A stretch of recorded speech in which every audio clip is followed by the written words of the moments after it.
Good evening, everyone. Welcome to the Sports Jedi Network Bronx Bombers Strike Back Podcast. Feel the force. May the sports be with you. I'm your host, the Don of the Watch Along BX Sports Jedi, Kev.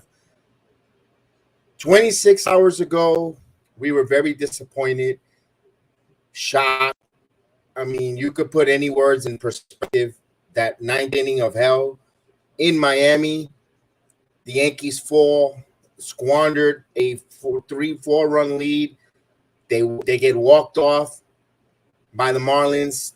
26 hours later, we get the baseball number one National League ranking baseball team in Major League Baseball in the Atlanta Braves. Boy, this is a tough when you talk about putting your back against the wall. The New York Yankees will have their backs against the wall this series. All hands on deck here. They need to win this. They need to come out of here winning this series for their own survival of the 2023 baseball season. There are 5 games currently right now on the wild card, on the third and final wild card of the Toronto Blue Jays, with 44 games remaining.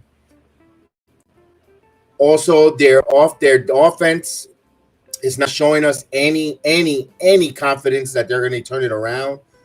Now the bullpen last night with Clay Holmes not able to close it out. They're in trouble. The starting pitching also in trouble with you don't win Garrett Cole starts. You're my goodness. I think they're like 9-10 in their last since June on Cole starts of losing.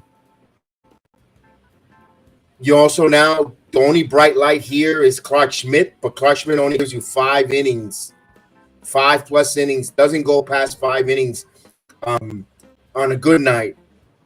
That bullpen is taxed.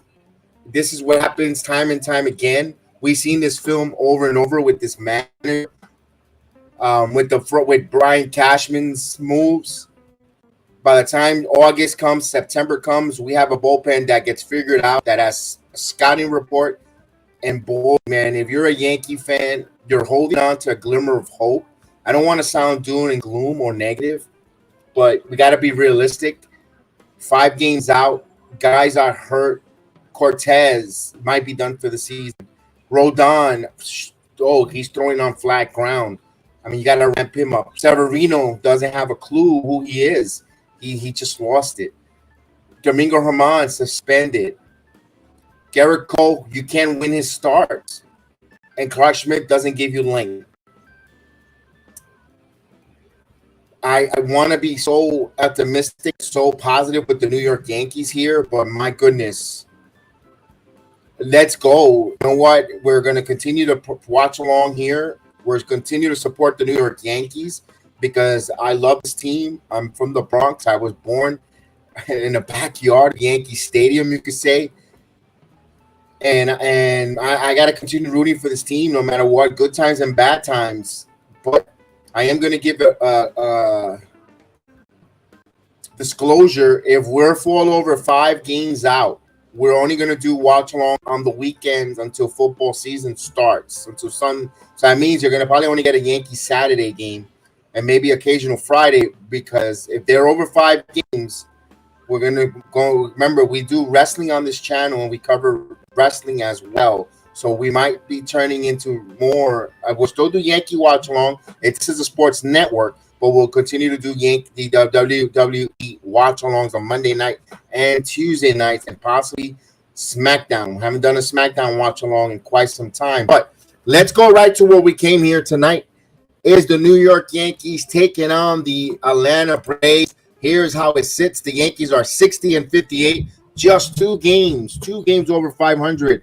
5th in the American League East, taking on the Atlanta Braves, who are 75-42, first in the National League East. The Atlanta Braves come off a loss on Sunday Night Baseball to the New York Mets. The Yankees, we know what happened in Miami yesterday afternoon, coming off a loss there, on a loss they should have not taken. But we could always dissect that over and over again, how that play there. Let's go. You're only as good as tonight's pitching probables. Clark Schmidt will go on the mound at 8-6 with a 4.23 ERA, taking on Max Fried, with a 3-1 record with a 2.50 ERA with 37 strikeouts.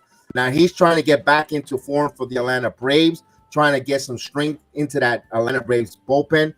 Vegas tonight, if you want to make a bet, the betting line, Atlanta Braves are a favorite at a -190 on the money line. Over and under 9 total runs. Remember, bet with your head, not over your head, and good luck. If you want to do a parlay there, Austin Riley, multi-hit game. Clark Schmidt, 4 2/3 innings pitch or more. So you could put a 3-leg parlay. Good luck with that. I've got the lineups as you see it there, but I'm going to highlight it right now for you guys and read it out for everyone watching along with us on this Monday night here. Boy, it's been still hot here in Central Florida. Heat index over 105 is still going on. Here it is. Starting lineups for tonight. It's a matchup. Let's go with the hometown Braves. Leading off and playing right field, Ronald Acuna Jr. Batting second, the center fielder, Michael Harris II. Batting third, the third baseman, Austin Riley. Cleanup hitter, the first baseman, Matt Olson. Batting fifth behind the plate, our old friend, Travis d'Arnaud. Batting sixth, the designated hitter, Marcel Osuna. Batting seventh, the left fielder, Edwin Rosario. Batting eighth, the shortstop, Orlando Arcia. And batting ninth, the second baseman, Nick Lopez. For our New York Yankees, leading off and playing third base, Isaiah Kiner-Falefa. Batting second, the designated hitter, number 99, Aaron Judge. Batting third, the second baseman, Gleyber Torres. Cleanup hitter, the right fielder, Giancarlo Stanton. Batting fifth, the center fielder. What time? It's time. It's Harrison Bader time. Batting sixth, the first baseman, returning from the hamstring, DJ LeMahieu. Batting seventh, the shortstop, Anthony Chicken Palm Volpe. Behind the plate, Kyle Higashioka. Batting eighth. Batting ninth, the left fielder, Oswaldo Cabrera. That is the lineup for the New York Yankees, putting a little positivity, a little enthusiasm into it. Maybe we could turn things around. We're 5 games out. You never know. Now, we never know. We got to get it started from sometime. We got to get started here and now. Now, for those of you who are going to watch along for the very first time, welcome aboard to the BX Sports Jedi Network, or the Sports Jedi Network, to the Bronx Bomber Strike Back podcast. We do the watch along. We give you our reactions. We call the play-by-play. Normally, I have a panel. Usually, I have the heel. I have Chris the Flash, but they just busy. They're not here. But hopefully Caputo will join me a little later on this evening. We got Maria in the chat. We got Steven Feflit in the chat. We get a full ongoing chat. We ask you to participate in the chat. If you like what you see with the Yankees, if you don't like what you see with the Yankees, feel free to put it in the chat. As long as it's PG, we'll highlight it. You'll be part of the program. We read comments. You are a This is a program from a fan to the fans, for the fans, so the fans could interact with one another, and we could get on this team, good or bad. We go with them with the good, the bad, and the ugly when it comes to the New York Yankees. At least we got some good news for if you're a Yankee fan, longtime Yankee fan like myself and everyone else. Old Timers Day is going to have something special. Derek Sanderson Jeter will be at the Old Timers Day. Good to see them. It's good to see Jeter getting closer to the organization. I kind of felt a little down. It kind of felt to me that he was kind of disconnecting himself, moving away from the organization, especially after he retired. We knew he went to run the Marlins organization, but even after the Marlins organization exit, felt kind of distant. But it feels like he's starting to come around. He's coming home. He's warming back up, back to the Yankee organization where he belongs. Of course, I know a lot of the fans will love Derek Jeter to be a general manager type of role with the New York Yankees and run the organization. I know some people have that fantasy, that love. Hey, if it is, it is. I'm not gonna say opposed of it. We know that the fan base is tired of Brian Cashman. We know that Brian Cashman. We know that what's going on. We're not blind to it. We know that the Yankees need some change. Right now, they're not doing anything well. They're an old team who's aging very rapidly. They're not pitching well. They don't have enough pitching depth right now. Their bullpen is a little bit of a shambles. Their offense stink. And right now, we need some glimmer of hope here to the remainder of the season. That's why I'm a big proponent.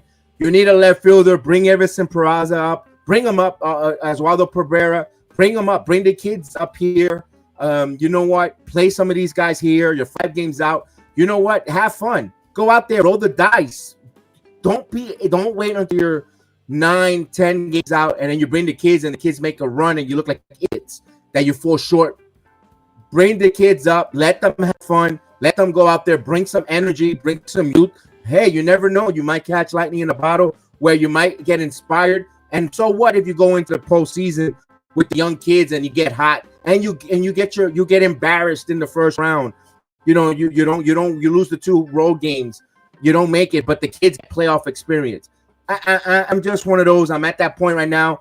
Get Peraza, get Pereira up here. You know, let's see what Andres Chaparro could give you as a designated hitter. You know, hey, you have nothing to lose at this point right now.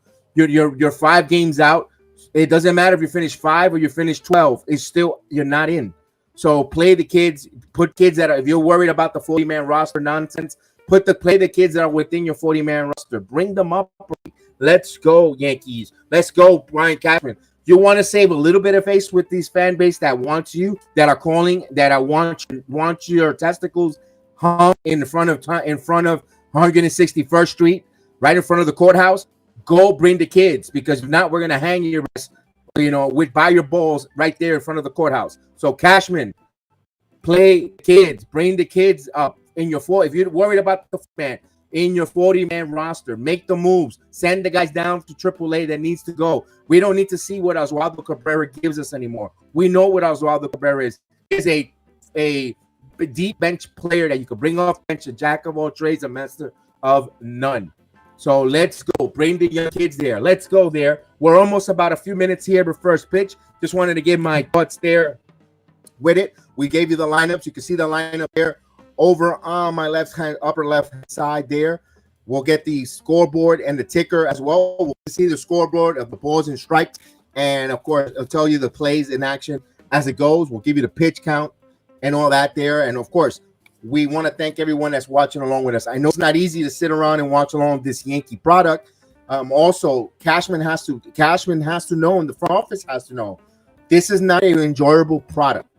We do this watch along because we love it, where a bunch of Yankee fans get together and give our displeasure and our frustration on this team on not just this platform, on every one of the Yankee channel platforms. All our Yankee brothers and sisters that do podcasting when it comes to New York Yankees. If it's from my brother Hector and in the Morning Brew to everyone else out there, Mikey Mazda, everyone else, we all are frustrated with this team, but we still love this team, and we all come together to express our thoughts of what we think that the Yankees should do to improve. At the end of the day, every one of our content creators want to see the Yankees succeed.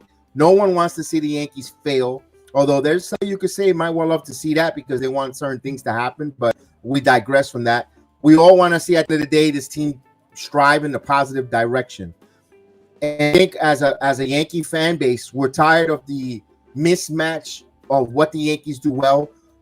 We know already. We're going to spend months talking about this. I'm pretty sure during now until the season ends, until the off season, until even spring training, and even after that, we might still be talking to cows go home on what this Yankee team really needs is a change. They need a change in their philosophy, their analytics, the way they use the analytics. I think they use analytics as a crutch. They could use it they need to use it as a resource of information, but not a crutch. They can't, and that's the issue that they're having. They also have to be, they're too right-handed dominant. They're too right-handed dominant. They're other than two-hand right dominant. They have too much of the same intricate pieces. Too old. And I understand you need veterans, but you got to get young and fast and speed. So here we go. As the Braves will take the field.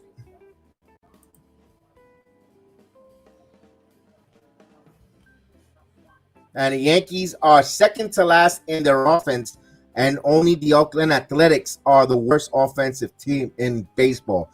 That's not New York Yankee baseball. even that 1991-90 Yankee team was not this disgusting offensively. They had Barfield. They had guys with home and run power. They had Mel Hall. I could give you the list of names. Randy Velarde, who was contact, but they were bad. But they did not struggle offensively like this 2023 New York Yankees special that we see out here. And it's a shame because they have a lot of talented players. If you look up and down that roster, when you got Stanton LeMahieu, who won a batting title, Stanton, a former MVP, Aaron Judge, I know he's hurt, also reigning MVP. I mean, you got 2 MVP players on this lineup. We should not be this terrible or this putrid offensively. We should not be there. So let's go with the pitching matchup here. Max Fried will be the pitcher for the Atlanta Braves. He has a 3-1 record with a 2.50 earned average in 36 innings pitched, 31 hits, 37 strikeouts. He surrendered 7 walks, 2 home runs. So he only has 36 innings pitched. He's trying to start getting ready, ramped up. So pretty sure he's looking forward to October baseball, getting ready, hitting his stride right at the right time. Let's go.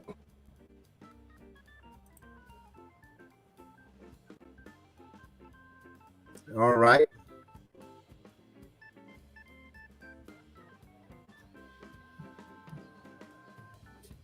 So Clark Schmidt, this is going to be a nice test for Clark Schmidt. We see he's starting to progress, getting better and better and better. I understand he's getting close to an innings limit. But with Clark Schmidt, this is a good test for him. I want to see, if I could get the usual Clark Schmidt 5 1/3 innings of Clark Schmidt, 2 runs, maybe 3 runs, a couple, then I'll sign off. I know the offense might not back him up. We might be losing 3-0, 3-1 when Schmidt comes out of the game. But if he gives me that 5, and I hate to sound that because we're the New York Yankees, we shouldn't be settling for mediocrity. And right now, me saying that statement, Mike, damn, you sound like a mediocre Yankee fan. You know what? I kind of want to say I kind of do. And I hate to sound like that. I want to see Clark Schmidt give me 8th inning strong. Give me strong 7 2/3 innings, 4 hits, 1 run baseball, 6 strikeouts. I'll sign up for that right now, but let's be realistic. Clark Schmidt has been giving you 5+ innings. I mean, let's go. As Max is getting his warm-up pitches in here, this is going to be his 8th start of the game of the season for Max. Sips, all righties today. Thank you for joining me again, Sips. Thank you there. Appreciate you there joining us again. I mean, I'm still a little bit stung with the loss yesterday, Sibs. I mean, it stings a little bit. It didn't upset me or get me really angry. It just stung me. I'm still like in denial or stunned. Didn't I expect it? Not really, but it didn't surprise me. One thing also, let me bring the ticker in for a moment here as we get ready here. We're going to get ready for the first pitch. What really got me was, why didn't he put a defensive replacement for Judge in right field? You're up by 4 runs. I didn't get that there. There's so many things we got just. Here's Isaiah Kiner, who's batting .253 with 6 home runs, 34 RBIs, 165 for 256. Another quick single, IKF singles, first pitch. He's on with a single. There goes the perfect game of the no-hitter from the Braves. So he's on, and we'll bring up Aaron Judge. Now, Judge, the designated hitter, who's batting .281 with 22 home runs, 45 RBIs, 62 hits, and 221 at bat. Let's steal it. Let's go. Absolutely. Let's do this. Let's see there. But they're gonna keep Falefa on. Free to the left-hander. And the pitch. There's a call ball. 1-0.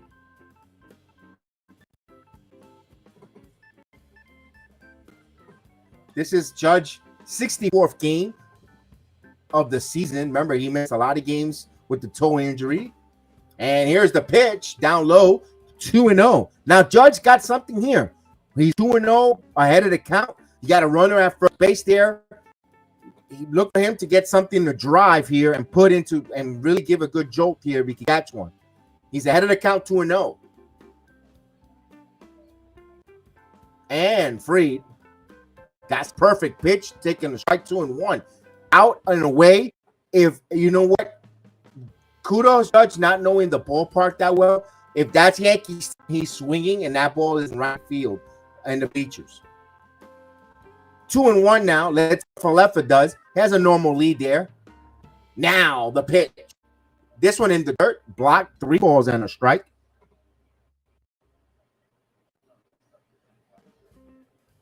So 3-1 now. I personally will send Isaiah Falefa here. I will go hit and run because it's a 3-1 count and Judge could get it going. Falefa, the pitch. This one, base hit right through the space. Here goes Falefa. Would he go to third? He will go to third. First, third. Yankees are cooking here. Now, finally, some real baseball. Let's go. So, good job with Judge here. He didn't do too much there. 3-1. He smashed it on the outside. Beautiful pitch. He went away and he hit it hard. Good job there. And good job for Falefa identifying that the center fielder was backhanding the ball and went to third. First and third now. The Yankees got something cooking with Gleyber Torres. Now, Torres was batting .269, 18 home runs, 49 RBIs. Takes a call inside for a ball. 1-0. He's got 119 hits, 442 plate appearances with a 778 OBS for Gleyber Torres. The 1-0 pitch. Yankees could score on the with manufacturing run too. 2-0. Now, back-to-back hitters. Max has been behind in the count. Now, Yankees got a patience here. 2-0 count. If you're Torres here, you got to look for one pitch and one pitch only. And if it's not there, let it go. You don't need to get it all one shot. And this swing, the 2-0. Ooh, that was not a strike. Beneficial call of the umpire. That changes the at-bat here. This is 2-1. It should be 3-0. This is the worst Yankee team since 1968. Steven lets us know. And the pitch. Torres fouls it off. The count is even. 2 balls and 2 strikes. The worst thing that the Yankees could do right now is swing and a miss. You can make some contact here. Even a ground ball play will get you a run. You don't want it that way. You don't want to trade 2. Oh, the Jets signed Dalvin Cook. There we go. There we go. That's what I was waiting for. The 2-2. This one popped up. Fly ball. Medium left here. Rosario's coming in. Rosario makes the play. IKF bluffs. Where holds.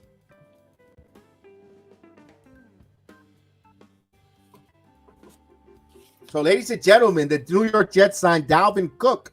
So now the Jets becoming a more prolific, awesome offense with Dalvin Cook. As we'll bring in Michael Caputo in that's going to join me. Yeah, Michael, what's going on, pal? I'm good, and the season is over. Yeah, 5 games here. Here's Stanton. Yeah. Big at bat here. Stanton takes a call ball. 1-0. Stanton's numbers, he's batting .206 with 18 homes, 40 runs batted in, 52 hits, and 252 plate appearances. He has a 738 OBS. Stanton cannot strike out here. You're going to have to get used to the Yankees not making the playoffs now every season. And the 2-0 now. Yeah, if the wild card deficit balloons over 5 games, we'll do watch-alongs on the weekends. During the week, we'll go to WWE Wrestling watch-alongs. Until if they're under 5, we'll continue to do the watch-alongs. Wrestling and the Yankees are both failed products. No, it's fun. Wrestling is it's numbers people watch. I don't like it. It hasn't been good since 1998. People watch. We're watching. Both Yankees and WWE are both losing products, I think. So Dalvin Cook signs 1 year, $8.6 million. Okay. Here's the 3-0. There's a strike. 3-1 the count. The Jets have more hope than the Yankees. Well, they just signed Dalvin Cook, which is a phenomenal pickup. Yep. They're loaded, the Jets. Now they have now you could say they have, I guess, a Super Bowl caliber team now.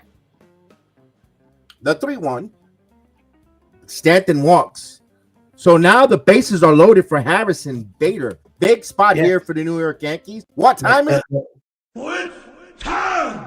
It's time! It's Bader time! What the Yankees do best, choke with runners in scoring position. This is something that is going to rate me. And Bader ground to a double play. The Braves are sweeping the Yankees. If you think this isn't going to be a sweep, then you're crazy. They're sweeping this team. The Yankees. This is their best game. This is their and the pitch. Curveball taken for a strike. Strike one. I'm probably helping them out. That was not a strike. Thank God I didn't watch that game. I heard they blew a five-run lead. That was pathetic. Yeah, they blew. They had a 4-run lead in the ninth, and they lost. Yeah, that was the nail in the coffin for the season. That was the nail in the coffin. Tonight is going to tell the indication if they quit. 1-1 strike the count here. They got to wave it. Need some runs. The Yankees need a base hit here. Career bases loaded with 32 at bats. 375 for Bader with 3 doubles, a home run, and 30 RBI. So he handles the bat well here. Here we go. 1 ball, 1 strike to count. Last thing they need to do, not double play. Grounded, Vader, grounding ball. Can it 2? No, they go first. They could not turn 2.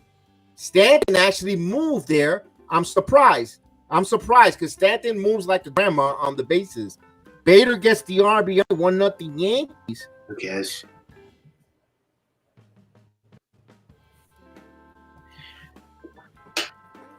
Now, second and third now. I think the Yankees are in worse shape than the Mets, actually. Everyone says the Mets are in worse shape. I think the Mets have a better future than the Yankees do.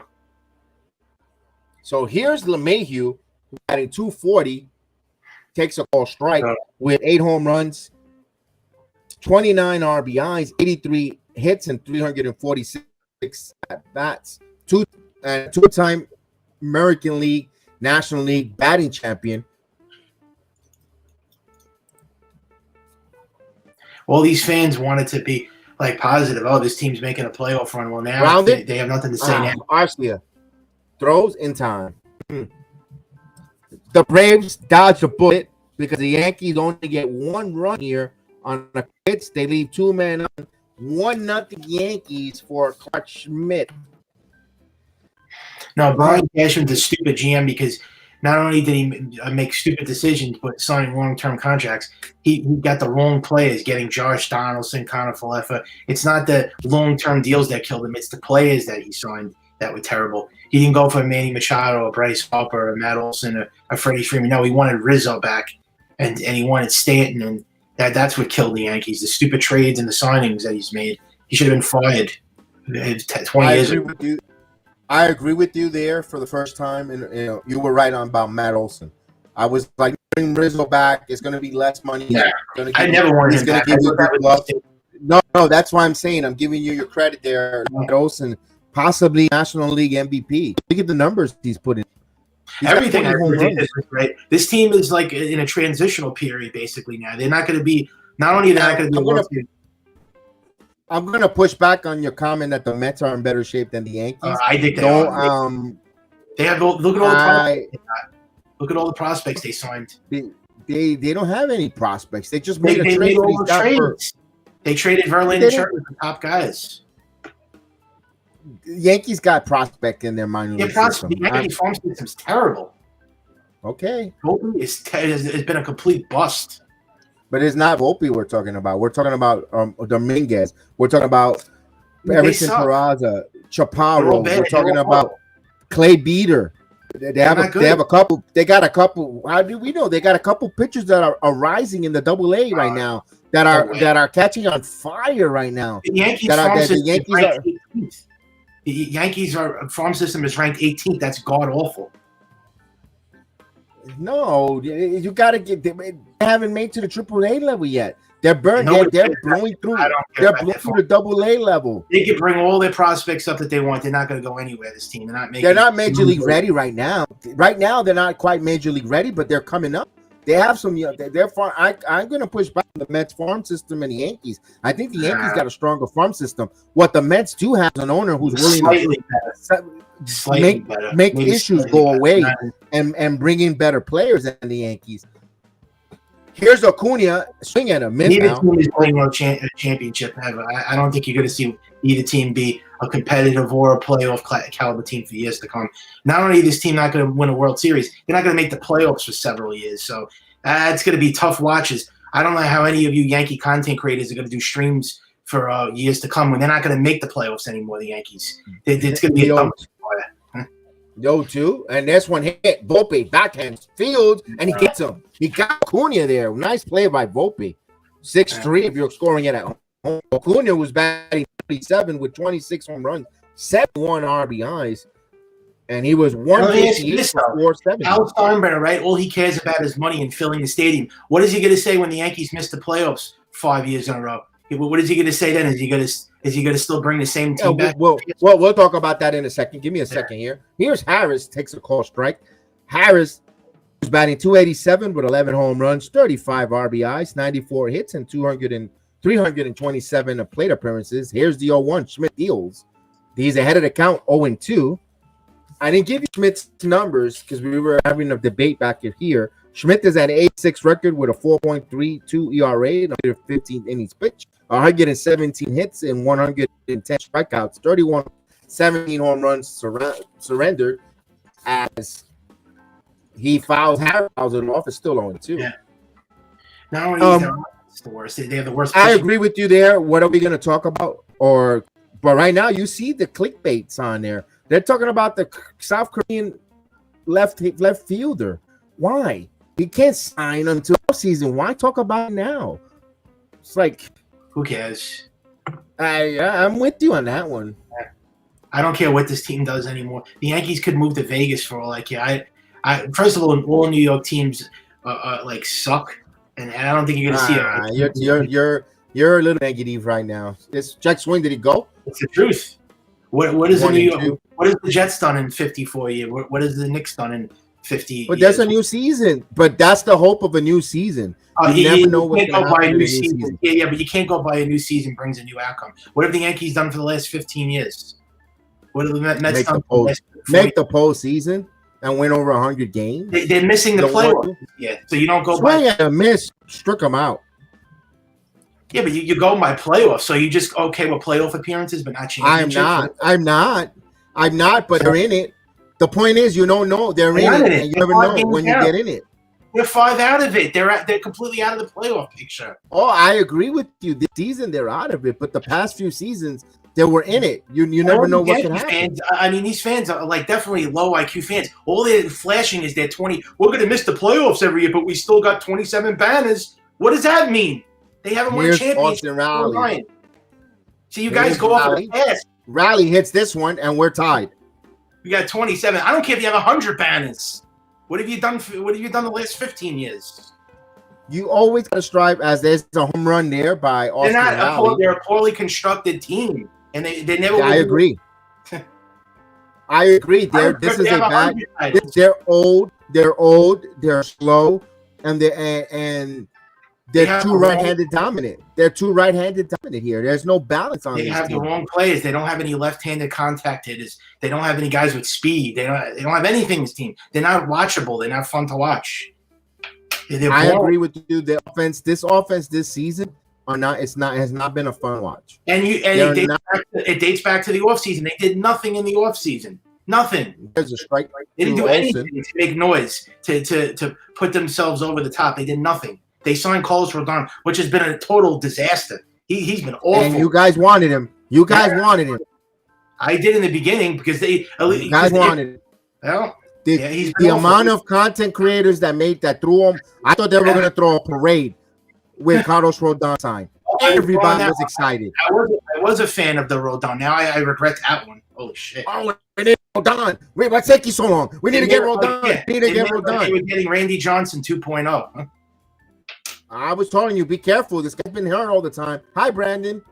I told you about Rodon. The guy get hurt. The guy get hurt. Don't get him. Although my solution but if wasn't they didn't any get great. Rodon, then they would have really looked stupid. The Yankees. Then they would have got nobody. Would have just been the same lineup. And they could have made, if they were pinching, Michael. If they were pinching like they were, they should have signed Nathan Eovaldi for less money and gotten their left fielder.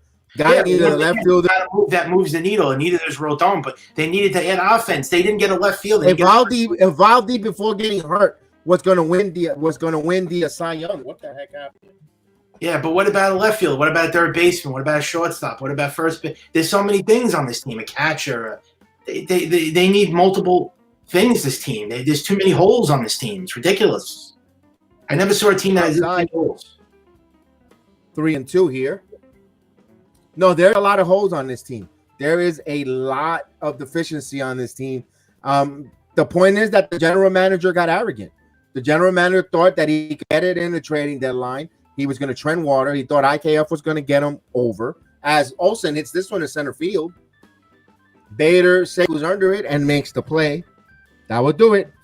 But the Braves gets a whole solo shot and we're tied at 1. The Yankees will come up to bat in their second inning.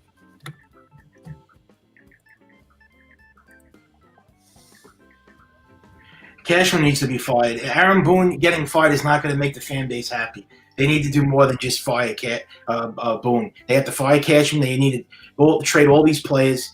You're not going to get the fans back on board with firing Aaron Boone. And all they're going to do is bring in another yes man, another analytical robot. And even if they fire Cashman, they'll probably bring in another Cashman. That's the whole problem. They're just going to bring in the same stupid people again. Let me ask you this: as we go to the top of the second inning, 1-1, all even at 1. Let me ask you this: reports are coming out now.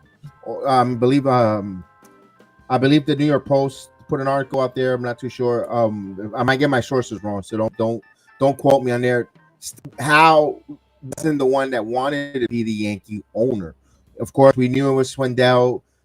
This was something that he was not interested in, and now that did not want to be the owner, did not want to be the one running, the principal owner of the New York Yankees. He's in a position where he's at now. Then if you're not going to make, and I know he said, I'm like, okay, well, we're gonna have to ask the tough questions. I don't think it's enough asking tough questions. Asking tough questions. How about saying you got to fire everybody? See, this is why he's a weak owner. He's a pussy. Yes, he's a weak owner. He's a weak owner. He don't care. He's the Joe Biden of the Yankees. I'm sorry, but he is. Boone didn't get fired. Brandon Boone didn't get fired. He's a terrible owner. He didn't get fired. Brandon. Boone is still the manager of the Yankees. He's an awful owner. He's the worst owner in sport. He's worse than Jerry Jones. He doesn't have the makeup or the backbone. That's why he leaves Cashman there. And if he doesn't want to be an owner, then he should get out. He's got to sell the team then. I told it that was my next point. If that's not the makeup for him, and I know he likes to make money, he's a businessman, but you gotta move. You gotta then sell the team or call up DOF's team. That's the only way the team is going to turn it around and make a World Series. They never, as long as Hal Steinbrenner's there and Cashman, you will never see a big change on this team. You're going to see the same team every year. They don't. Their cry for help is they can't move these contracts. What kind of an excuse is that? Just because you have these bad contracts doesn't mean that you could keep that. You got lines. This one, one pitch, one out, and their luxury tax excuse every year. I'm so sick of hearing it. Every year they got to stay in the luxury tax. They got to stay in the luxury tax. They're going to say it again next year. They're not going to get Ohtani. Are you kidding me? No, they're not getting Ohtani. No way. In the market for Ohtani, they're going to try to make some. They're going to try to get cute with some innovative with some trades to see. And I don't think they're going to trade for Juan Soto either. I think they're not going to do anything. This team, it's going to bring the same. I don't think Soto will be available either trade. No, the Padres are free. I think the Padres are going to resign. Remember the Padres? What is that, Iggy? Come on, that's a pathetic at bat there. Nah, you're going to see the same team again. And nothing's going to change. I would say this is a No, bad. I think there'll be some changes, but Yeah. it's not gonna be. It's gonna be low level. It's not going to be. It's not going to be like a game changer. It's not going to be what do you call? It's not going to be groundbreaking. Nothing groundbreaking is happening. All right, let me ask you this. Let me ask you, Mike. Let me ask you. You reset here, whatever next year they bring him back, get back under that stupid luxury tax threshold, crying about, and you have to go through. I rather personally try to give that kind of same Garrett Cole type of numbers, money wise, or that where for Sandy Alcantara. That guy impressed the crap out of me with He's the not Marlins. a free agent. He's got 3. I think 2 or 3 is under control. That's not happening. Got you, but if that's the kind of player that you gonna picture go after. It's not going to do anything if the offense is like this every season. Their offense is pitiful. It's stupidity. It's disgraceful. You could have all the pitching you want, and Judge will get healthy again once that. And I know it's not a one man show. That's not going to do anything. We can't rely on one guy. Come on, it's a whole entire offense. I know. I'm just starting at a starting point. You got a building block in Judge. Here's Falefa. One guy, please. One guy. He's not a game changer. He's not Jeter. I wouldn't want to bring Falefa back. If Falefa goes, no. Harris Bader's got to go. Severino has Bader, to go. Yeah, I'm not big. I never was a big fan of Bader. He does play a hell of a center field. Gleyber Torres has to be traded. There's so many moving pieces. Cabrera. Oh, Dave. I don't know how people. Wow, good move by Cabrera. How about that? A swing move. He got picked off. Cabrera made something happen there. I don't know. All right, for Cabrera, 7 stolen bases. By the way, the Yankees will miss the playoffs again next season too, so be prepared for that one. They're missing it again next year too. I can't say that. The season hasn't even. We don't even know what teams look like. They're going to be bad. Rizzo's back. Stanton is back. LeMahieu's back. That's all you need to know. That's it. It's the same exact team again. What's going to be different? Outside. A left fielder? What, Cody Bellinger? Is that going to make the Yankees a World Series caliber team because they had a left fielder? No, they got to make some more changes. They need 5 moves. They'll find a third baseman. Yeah, but they're going to use the excuse that there's no. They're going to cry and say there's nobody available. We can't go over the luxury tax. We can't do any. It's going to be the same. They'll find a third baseman. They'll find a third baseman. There'll be a third baseman available. Well, actually, you never know who might be available in the trade. 3-2-1 pitch. I don't know what third baseman they could get. Only Nolan. And there's a base hit down the line, right on the top, and that's gonna produce a run. And IKF with a double. But he overslides the base, but he gets out. Yeah. Well, not to mention their pitching is terrible. Their starting rotation sucks.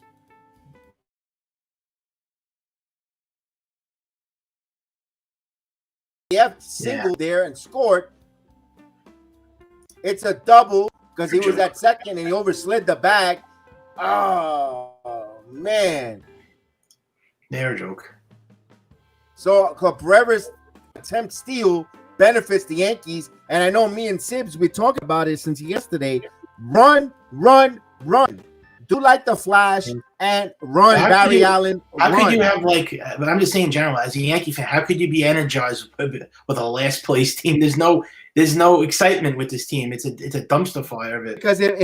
Because if I'm out here like Boring and O'Brien and be melatonin and boring, people are just gonna turn off. You gotta throw a little excitement, even if they're bad. You gotta throw some excitement. But you want me to be melatonin and boring? People are gonna turn off and go to sleep. Yeah, but are they 2 games out of a wild card spot? They're 5 out of a wild card. They're 5. They're 5 and 4 on the loss column. I get you. That's terrible. But there's 42 games. 43. That's not a lot of games. That's not even that much. That is not a lot of games, but that's bad. It's something. But you're not mad at but the math is still telling the Yankees. How are they going to make it? Tell me, 12. with this god awful pitching staff. I don't know. If I had the answers for that, I would be right now sitting and these fans like, are they the like Yankee luxury box? How about right they now. stop going to games? How about boycotting the team? How about not filling the stadium? Why do they keep going to games? What is wrong with them?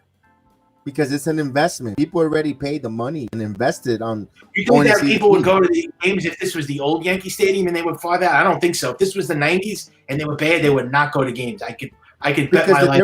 You know why the difference was? Back in the '90s, you weren't forced to buy season tickets at a premium price. They don't have to go if they don't want to. They're not. But invested when you invest. Listen, when you invest a lot of money in something. Regardless, it's like when you have a timeshare. Timeshare is the worst type of real estate you could buy. It's stupid. It's pointless. You're paying all this money for 1 week to go to someone else's apartment where everyone else slept in the same bed, the same pillows, and everything. A timeshare is the most dumbest real estate. People still do it because they spent all that money. They're gonna go and stay there. People spent all that money invested on season tickets. They're gonna go to games. Until you know when they're going to show when the season tickets are not being renewed. That's when Steinbrenner is going to get his ass buckled up and feel it in his ass. Like, wait a minute. I can't fuel up the yacht because the season ticket sales weren't renewed. That's how you get the owners to make a change. You don't renew. You don't renew your season. I don't even know if that's going to make them change. I don't know what's going to make them finally put their foot down. Oh, because when you don't renew your season tickets, that's not guaranteed money coming in. People are gonna say, nah, I don't know. You're not taking my money. You're telling the owner 1 and 2. You're telling the Yankees you got something better to do on your summer than buying a 40 game, 20 game, or 82 game package at the stadium. Here's the 1-2 pitch as he fouled off Travis d'Arnaud. And that's the only way. Yeah, it's genetically impossible that they're going to make it this year. This season's out of reach. I mean, it's bleak. It's bleak. I'm not saying here to say I'm positive they're gonna make the postseason. It's a tough road. Oh, just missed that one. If there were 2 games out, I would say they got a chance. But 5 games, that's a big mountain to climb. It's not even 5 games. It's that the Yankees are not showing you anything that they're going to make up this deficit. No. And his starting rotation is god awful. They have 1 starter and that's it. They don't have a number 2 and 3 or 4. Rodon is hurt again. Severino's terrible. Cortez is terrible. He's injured again. And they have Clark Schmidt. I mean, come on. And their bullpen blows games. They don't hit. I gotta say that the bullpen personally is the most overrated part of the Yankees. That I swear they're baseball. They're the best bullpen in baseball. They're number 1 in this, number 1 in that. I've been hearing this. My eye test. Yeah, eye test. Their bullpen. I don't trust the bullpen. I don't say they stink or suck, but they're not as good as the numbers say they are. That's why numbers bullpen every year. Their numbers always deceiving. That's why they go with the analytics. The numbers say this, the numbers say that, and you know what? What does the test say? They don't got a guy in the 9th inning who's gonna have swing and miss stuff that's gonna blow by somebody and get strikes. Well, they don't got that. Year, their bullpen is so good. They overrate the shit out of this bullpen. It's terrible. It's a god awful bullpen. I don't know why people say how great their bullpen is. It's good. It's a good bullpen, but it's not great. No. It's not great. The bullpen. It's not. It's they not don't have a bona fide closer. It's not the Astros bullpen. No, it's not any of those bullpens. It's not the Braves bullpen. It's not the Dodgers. The Dodgers have terrible. They don't have a bona fide closer. Holmes, we know Holmes is a great setup guy. Holmes could be a great setup guy. He's a good setup guy. He's not a closer. He's not a closer. That was your guy. Well, now I never liked Clay Holmes. I just said he was okay. I didn't love Clay Holmes. You love Clay Holmes. No, I never did. I loved him. I said it was good for while it lasted. I didn't say the guy was Mariano Rivera. What, are you kidding me? I don't like it. I think the guy's terrible. No one's Mariano Rivera. And I know Sip said yesterday we had an opportunity to get Josh Hader several times and we didn't pull the trigger on Hader. And then by the time we get Hader, he's going to be washed as he walks him here. 1-out walk. I 2 years ago, I said he was good. I said that really, they fixed whatever they did to Clay Holmes, but this guy's been terrible since the second half of last season. He's been awful. I don't know. This guy's and he had a little run this season for like a few weeks. I mean, he's up and down. He's terrible. I don't trust him in a big spot. All he does is hit people. He has no control, no command. He's terrible. I would trade him. I don't like Clay Holmes. Here's Rosario. No, you could keep trading. He seventh, eighth inning guy as he swings and a miss. Rosario got a one-out base runner. Yankees got some good bullpen arms. It's such a disgrace. Yankees got some good bullpen arms. Let's face it. They just need a close. Nothing in the trading deadline. I mean, not even to sell a. Oh, opposite field, Rosario down the left field line. Carrera backs in it. Obluda to third. And it turns into a double because Oswaldo couldn't pick it out there in left field. Again, the inexperienced left fielder. What a shock. Every type was here and there. The Yankees a bit. Thank God I'm not watching these games anymore. And the Yankees' ability to turn double plays yesterday's game here, Cabrera. I mean, do you really expect anything to go right in the series? Do you really expect anything to go right in the series? It's the Braves. I can't have that. I can't watch this here with that mindset, though. I can't sit here and have that. It's the Atlanta Braves. They're the best in baseball. You're facing. I know that, but I can't sit here and have that kind of mentality. I know, but at this point you have to, though. But what point do you get, like, what are you going to just be, like, energetic the whole season when they're so bad? I mean, you got to be like. No, it's not energetic. I just can't just sit myself and be doom and gloom, like waiting for the negative stuff to happen. When it happens, it's going to happen. I'll react. When it happens, I'll react. But they're horrible the whole season. They're terrible. They haven't had 1 month where they were good. They haven't been good. They haven't been good since May. They've been awful the whole entire season. They haven't had 1 month since May. They didn't have one good month. No, May. They've been terrible since May. They not even May. I think all 5 months they've stunk. No, May they were okay. But they were never in first place. And then Judge, but it doesn't mean that the Rays came out to an ungodly start. They were. I understand. I knew it was over from that point on. But you realize the Yankees never had a lead in the wild card either. I mean, come on. I mean, they were behind the whole entire season. They didn't even have a lead. They were number 2 wild card until Judge. Yeah, but they collapsed. They just didn't play well from Judge's injury inside. But they got Judge back. What's the excuse now? Why they still suck? Judge ain't 100%, Michael. Judge ain't 100%. With Judge 100%, they're not good. They don't have anybody else. Their pitching is bad. Their bullpen. There's nothing on this team that's significant. I mean, what are you going to say? I get you. No, I'm not arguing with that. Their offense stink. I did these watch along. Their offense string and a miss struck them out. I don't know how these content creators. Well, that was big strikeout right there for Clark Schmidt there. I mean, for content creators to do this, you better be doing this for money only, because that's the only reason why people. Well, we know that we know a lot of them do. I don't. You don't see a sponsor here. One, you don't see a sponsor, even though I am monetized. You don't get nothing. I get sponsors. You don't see no one. No one throws a super chat. No one. I don't ask. I don't care. It's not a complaint, fellas. But no one throws a $2, $5 super chat like other shows. This is a show from the show because this is for the fans from a fan. I'm doing it for the fun, but I'm telling you this: at 5 games out, Yankees 5 games out from a wild card. The Yankees are only going to be done on weekends. I'm telling you right now, Sox series, 65 wins. That's all. I said this back in March. They were going to be a 65-win team. I'm pretty right. I'm pretty close to. They have 60 wins, 65 wins. I'm telling you, they're not going to. But that's just sniff. You know what? What happens with you though, Michael? You're that cries wolf. Because every time everything I was crying about, I was crying wolf. But since the first time you get on to the stream, you've been so negative that after a while people turn. But people turn. Everything I actually said was right. Actually, a lot of people. This one is inside the line, down. There might be 2 runs. 1 run scores. 2 run scores, and the Braves take a 3-2 lead. Good hitting by the Braves there. Cry wolf. This team fucking loses left and right. What do you want the fans to be happy? No, but you were saying that before. I was right about them before the season started.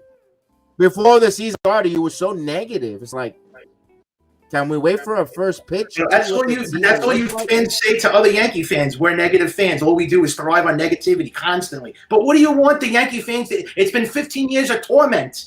Do you know a fan base that's been tormented for years and like for 100 years and positive? Come on. I mean, it's like you want fans to be like in tune with like their team and be happy. No, you want to see a tormented team.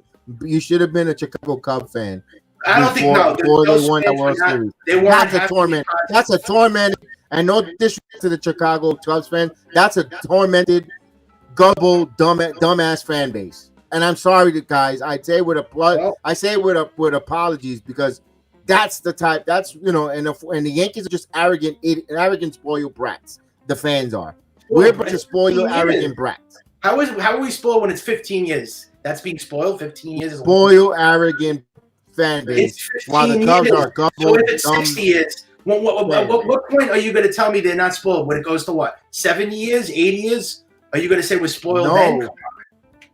No, but man, it's like we want it now, and we got to win it now. We don't. But they haven't won since 09. It's like people are sick of hearing 09, 09, 09. They're sick of hearing that. We all are. Well, it's when are they going to win? When? I'm pretty sure there's other Yankee fans that probably hate the Dynasty Yankees, that they never saw them, and they hear about them and go, I hate the Dynasty. I mean, you think that I'm you think I'm fired up? What about Yankee fans that break their furniture and break the windows? Do you think those fans are psychotic, psychos? I don't do that. I just hate this. Like, listen, your gimmick was stolen by Frank the Tank from the Mets because you are the version of Frank the Tank. I don't know about that. He breaks shit. I don't go to that level. Yeah, but he copied that from you because he was nowhere relevant. No, actually, it's the other way around. People say I'm copying him. No. Yankee fans, no.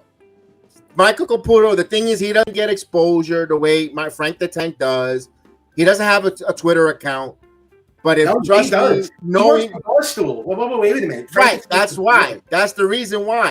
Because he works for Barstool. But if you were to work for someone else there, because you've been doing since now you're out 3 years on the streams, you've been like 3 years. You are the original Frank the Tank for the Yankee fan.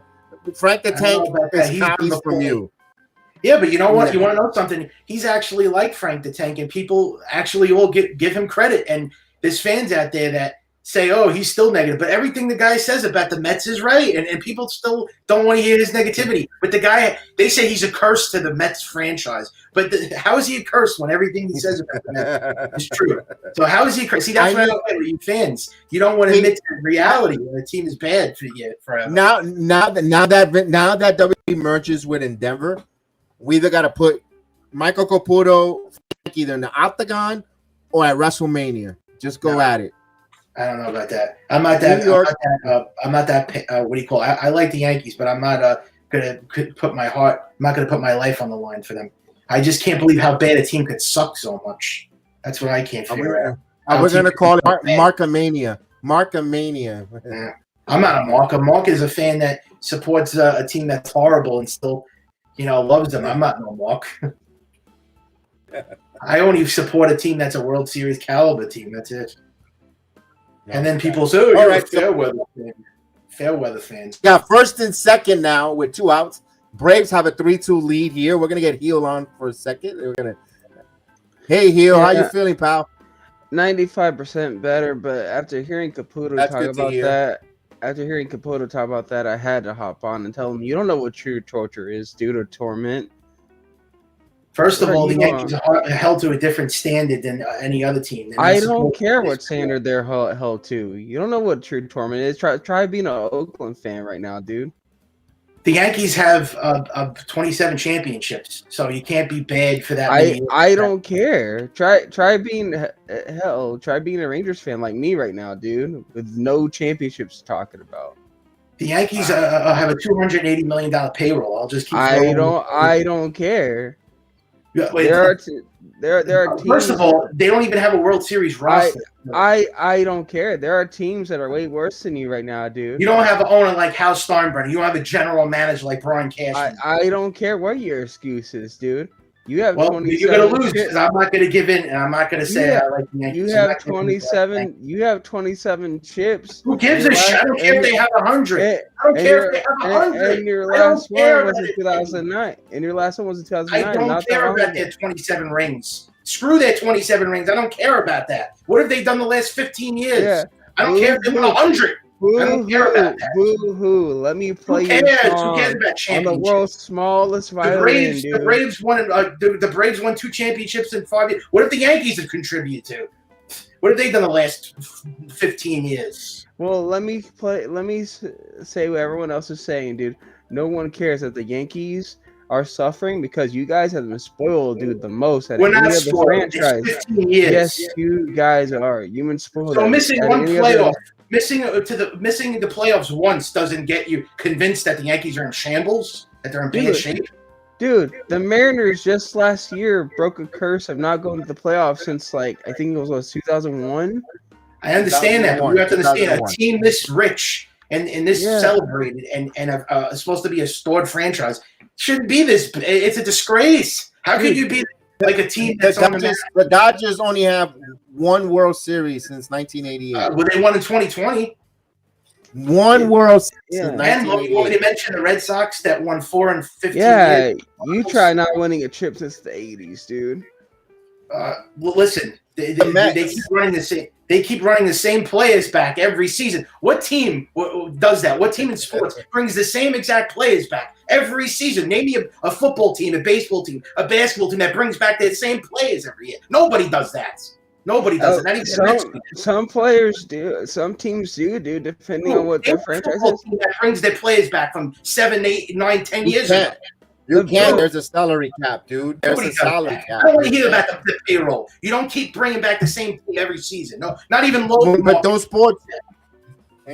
But in those sports, they got salary caps. In football's impossible. But not even a small market team keeps bringing the same team back every year. That's a disgrace. You know what? Fine. You're tired of bringing back the same players. Tell me how you get rid of Giancarlo.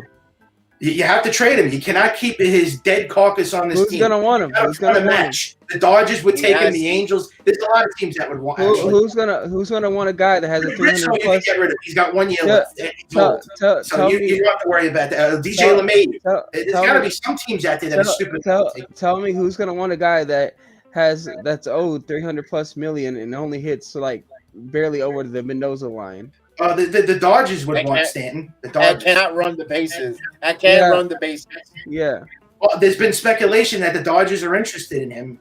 There's other teams that want Stanton, I've heard, and LeMahieu. So why don't they just trade them? If that was that easy, they would have. Yeah. If that was that easy to trade them, and Rizzo has only 1 year left, and that's not a big contract to be stuck with. He only has 1 year left. Rizzo has an option. Rizzo 1 year. That's it. He's not going to take the option. He's terrible. Look how bad he's been this year. Don't even defend Rizzo. He's been god awful this year. Nobody's. Yeah. I mean, either way, he's been bad, but partially you can blame it on the concussion in the Yankees match. I told you they should have traded for Matt Olson. I told you they should have signed Freddie Freeman, but no. You were right with those. You were right with the first basemen. That's what give you credit. You were right. I was right about the pitching. I said they should have gotten Luis Castillo over Frankie Montas. They also made right. And I told you. I was right about Manny Machado. I didn't want no. I was right about Manny Machado. I didn't want Carlos Rodon. Those 2 pitchers, I told you, they don't want neither one. No Montas, no Rodon. It's kind of hard to top what the Mariners are offering though to the Reds. What about Manny Machado? How's that working out? How's Manny Machado doing? Do you regret not signing Manny Machado? Look at Manny Machado. That was money. Yeah, that was money, dude. That was money. They should. Why? So if it was money, the Yankees have more money than anybody. They should have signed him. Listen, when it comes to the deals Cashman's done, no one's saying you're in the wrong when it comes to that. Cashman and Steinbrenner, they put themselves in their own little object to the Yankees. They spend money endlessly. They have billions. They worth $10 billion. Why would money be a problem for them to spend? Because the Yankees are all because the Yankees is not Judge Steinbrenner alone. It's not Hal Steinbrenner. It's a board of directors That's a they're joke. It wasn't Yankees a are public. when George Steinbrenner was the owner. But that's what happens. That's what happens when you go public. When you become a public traded entity, guess what? You have to collaborate. And if you're telling me that he doesn't even want to be the owner and then he should go, he has to sell the team, and Cashman should be. Then the Yankees can't be publicly traded anymore. Then they have to be private. Cashman's unanimous. That's the problem. That's the problem that happens when you're publicly traded. You have the principal owner in George Steinbrenner or Hal Steinbrenner, but you have a lot of other. There's investors on the Yankees board. Yeah, I know. They have stockholders. They could care less. They care less if the Yankees win a World Series. Oh, that's all they care about is a profit. Yeah, they're controlled by shareholders. That's another joke. And the shareholders are a bunch of billionaires or millionaires that don't give a shit about a World Series like us, the common folks. All they want, profits. That's it. So they care about you.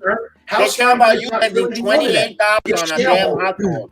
He's not even the owner. Then it's the shareholders that are telling him what to do. He's the majority.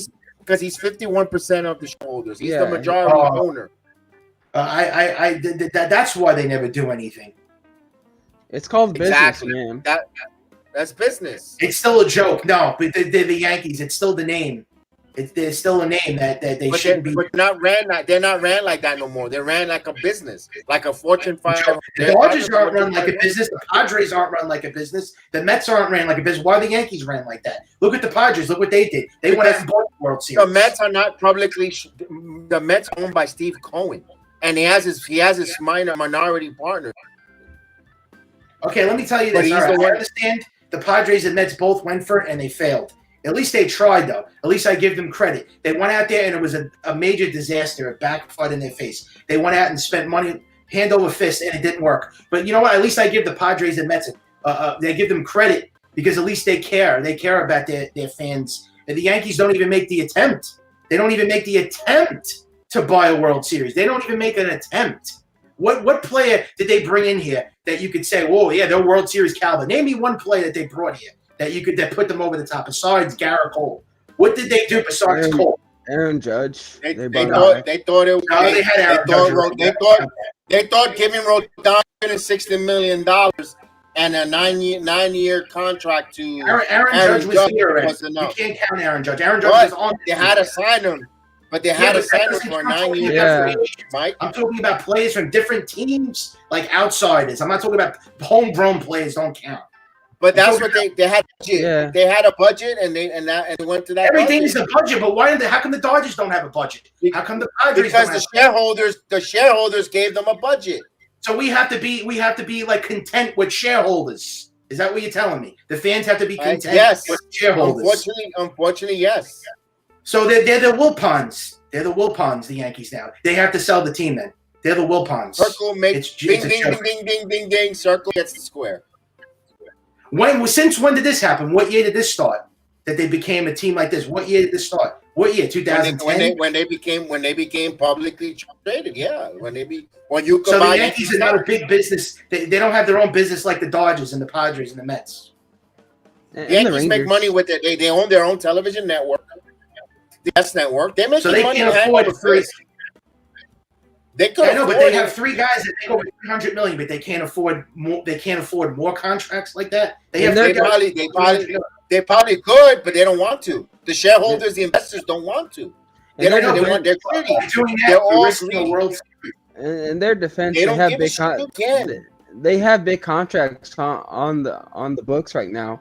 It's just they have a limit, like Kev said. I know, but no other team does, but the Yankees have a limit. So they don't care what the Dodgers and the Mets do then. They just care about the Yankees. They're not in it about – they don't give – the shareholders that buy Yankee stock, they don't give a shit about World Series. All they care about Yankees taking a profit. Yes Network, and when watching the Yes Network, they're making money on the profits. When you buy that 99 burger at $28 and those $28 chicken tenders – they're making profits. When you spend $60 on a parking ticket, and somebody in a broken down a lot in the Bronx, they're making money. They don't care. They only care about is the profits. They don't care about us with the World Series. I wouldn't go as far to say they just care about the profits.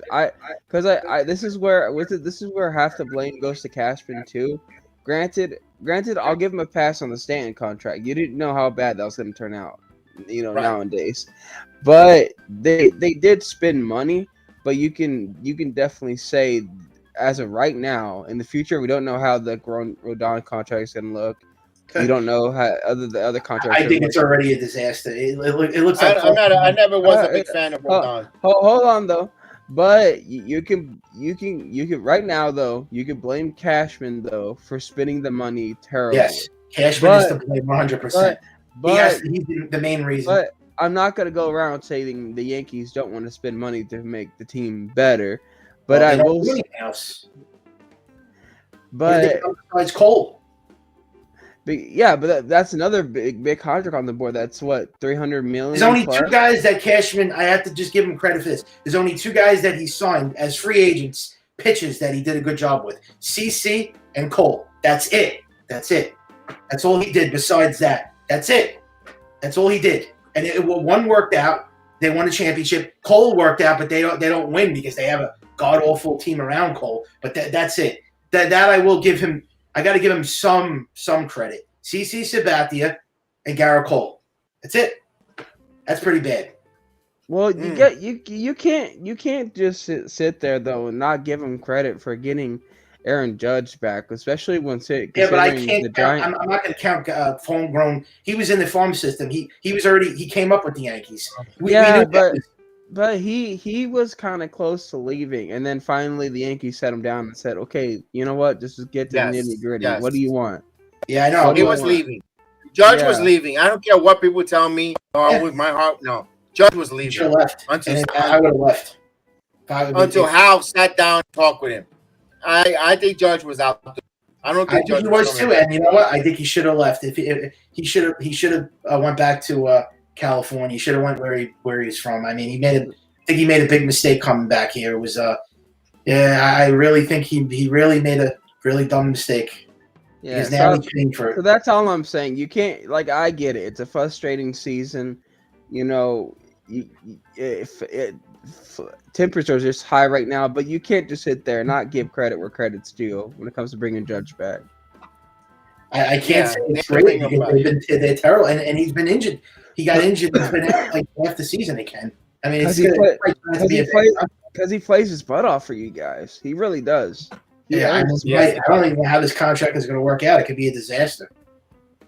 You don't know. I mean, so far it's not really looking good. I mean, and he doesn't do anything in the playoffs. I'm sorry, he's not a winning player. He doesn't come through in the postseason ever. He's got to you got to surround him with good players around him because he's going to get the.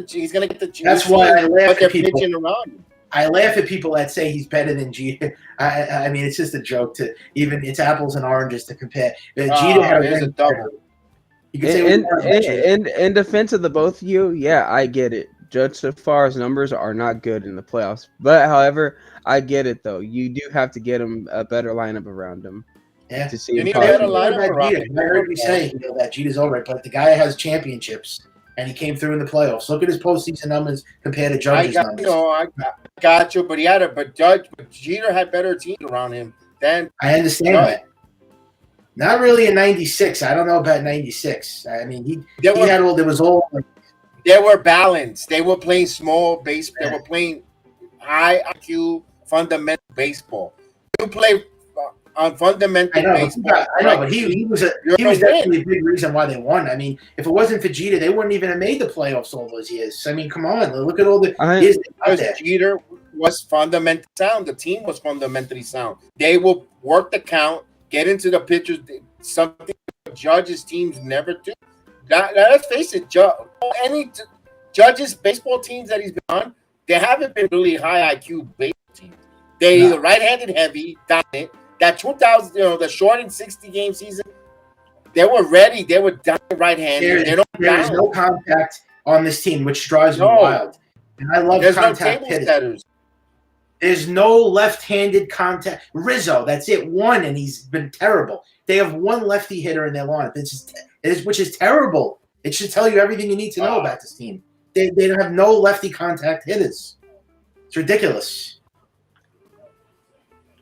It's crazy. And I agree, and I see that. That's another reason why they never win. And I don't care about people liking Drake Bowers. Like he's really not. There's good. a base hit. No, Two more runs the coming lefty, they have a terrible. They're not good hitters. Lefty, Billy McKinney, and terrible. I mean, they're not. They're terrible. They shouldn't even belong in baseball. They're not major league players. I mean, Billy McKinney now, is all right, 6'2". but Yeah, but McKinney shouldn't be playing as many games as he's been playing for the Yankees. I knew this was going to happen. yeah. Did you ever think? Did you have any hope 6'2". with this series? Yeah, the Braves 6'2" are now. just that team. They're running Yeah, the they're Yankees good. over. This is going to be. They're This is good. going to be They're a clean good. sweep. This is pretty Probably much will. going to put the Yankees out of it. This is. I think they're already done, but this is the series that's going to put the Yankees out of their misery. Yeah, the Braves are like a World Series contending team. Yeah, no Oh, kidding. absolutely. They did the last 5 Absolutely. years. Acuna, National League MVP. with Matt Olson could throw his name in that. They could They're the throw your favorite. name in that for running of the National League MVP. The numbers that both of those players putting up. They're the favorite this year. The Braves. Yeah, so for AL, you got the Forbidden Asian. We'll just call him that. That Kev You doesn't could like. say Ohtani. Ohtani's going to win the Ohtani. MVP because every beat writer, reporter, ESPN, Brian Kinney, they're all on the table with Ohtani with his legs. Here's a base hit. I mean, you name me another guy in recent MLB history that has 10 wins, 40 home runs, God. like 60 total. Higashioka stinks. He stinks. They And have then- Rosario dead at home and he drops the ball. And then He's- speaking of old school, you got Acuna who's playing like an old school player too. I mean, we're literally, like I said, in the best era of baseball. The Atlanta Braves, they're gonna get a clinic on how you feel the line. The Braves remind me of the old '90 Yankees. Every day the same players same lineup. They hit. They don't hit. They're balanced. As they had another team I home. just keep bringing. Another team that I keep seeing bringing their same players back every season is the Mets. I mean, their lineup construction is terrible. They just keep bringing the same lineup back every year. I'm hearing Pete Alonso now doesn't even want to resign now with the Mets. That there's turmoil in that clubhouse. So imagine they're not even going to keep Pete Alonso now. They might not even resign him. Something's gonna happen with Pete probably. But yeah, I believe. that's another thing about this age in baseball is like literally people want to keep the same teams around. When it comes to like the Astros, Rays. Well, winning teams don't keep this. Championship caliber teams usually make changes every year. Teams that aren't usually keep bringing the same team. No, they don't. Because like look at the Astros and Braves. Whatever like subtracts from them, they do bring back for the most part. They want the same team out there. I mean, the Dodgers don't have the same. They got Freddie Freeman. They got Trey Turner. They let go, but Mookie Betts. But those teams, they're better all around teams though. They could afford to do that. They're tattooing Clark Schmidt. 8-2. No kidding. Yeah, no kidding. 8-2. Another Aria. They're tattooing. Arcia scores 8-2. What a beat, man. Yeah, well, I kind of told you that was going to happen. I kind of pretty much told you this is going to be a sweep. Wow.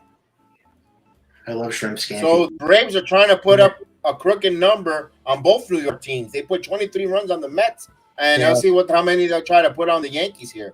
We'll get Isaiah kind of Falefa coming in relief. At this point, I mean, I've already gave up the last three and a half months, so I don't even know why I even talk about them anymore. You gave up since January, so I gave up actually in April. I swear on the AI score thing, it looks like a merry-go-round. I'm just watching players do. Yeah, it is. Yeah. It is.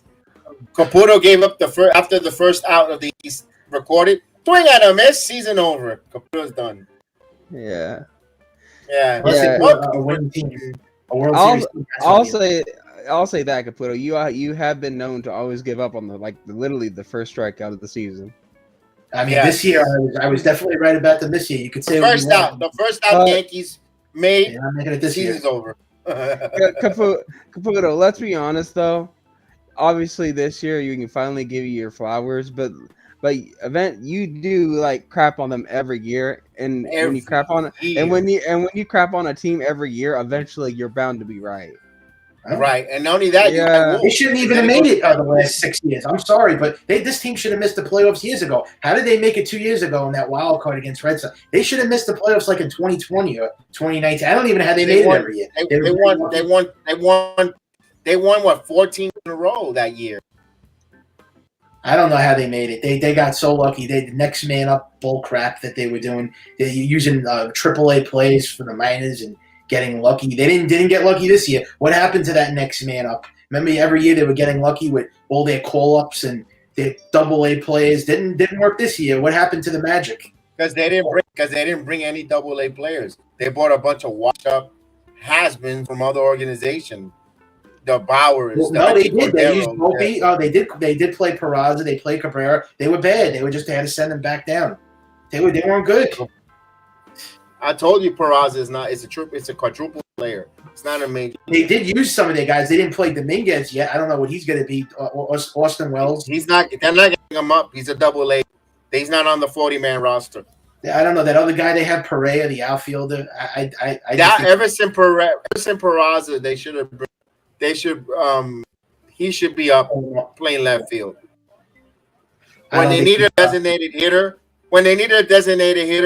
Andres Chaparro should have been the designated hitter for the Yankees. He should have been up here being a designated hitter who could play some first base. The Yankees did a disservice with some of the AAA players that are in AAA that they brought up during the regular season just to see what you got. Yeah. Sorry, but I mean, things don't last forever. You can't make the playoffs every season. It happens. I mean, No, I agree with you on that. But maybe this is what sparks the change that we're looking for. Although we doubt, a lot of us Yankee fans like yourself. But they already did say they weren't going to make massive changes. Cashman is coming back. Boone's going to get fired, right? I'm hearing Boone's like almost 95% getting fired from what I heard. So I'm going to be popping a bottle of champagne here once that happens. Yeah, I know you hate Aaron Boone, but you're not going to. What if Cashman got fired? Would you be happy? Would you be happy with that too? They need a new voice. It's time for a new voice in that. New voice, a new direction. He's wore out his welcome. He's been here too many years. And I'm sorry, everybody's getting their fannies wet for Theo Epstein. I think the game is a little bit passed by Theo Epstein. Yeah, he's too old too. I like him better, but he's another old GM. What is he going to do? It's almost going to be like he's going to just patch jobs. That's all I think. Oh my God! Another base hit. Going first and third. They're just a joke. They're just toying with the Yankees out here. The most softest. And all the GMs that you would want are all not available. Like the GM on the Dodgers, I think his name is Freakin'. He's not available. High Bloom is not available. All those GMs, you're not going to get any of those. Oh, you don't get High Bloom. Boston hates High Bloom. Really? I don't know. He was with the Rays, wasn't he? He's going to get fired anyway by Boston at the end of the year anyway. I don't know why. I thought he was a great GM. What happened to him? Well, look, proof is easier said than look at him. He's got money, resources in Boston, and he's going to be the GM that got rid of Mookie Betts. Made all these different moves. They hate him. What about the guy in the Padres, AJ Preller? He's supposed to be low key, like great, but now I'm hearing the Padres hate him now because of what's happened this year, and I don't know. And then you got the what's the guy's name? From the Brewers that the Mets want. Yeah. Stern. That's the guy. There you go, David Stearns, the Stern man. Yeah. What is he gonna do? that Billy Epple, that guy was a disaster. Oh my God! Yeah, but what Brewers have been okay. They got Billy Epple only because I think that he has a tie with Ohtani. Apparently, from what I heard, he's got big connections with Ohtani. That's the only reason why and the Mets thought they were going to get Ohtani. I don't think that's happening. But. Jeff Lunau's still out there, by the way. Yeah, cheating GM. Okay. I don't know what GM. I know what the Yankees need. They need to bring him back home to New York. Bring him back. It's Chernoff from the Guardian. Bring in Chernoff. Really? Bring him back to New York. Nah. Yes. Yes. I don't want him. Those Turn the off. Guardians got a good farm system.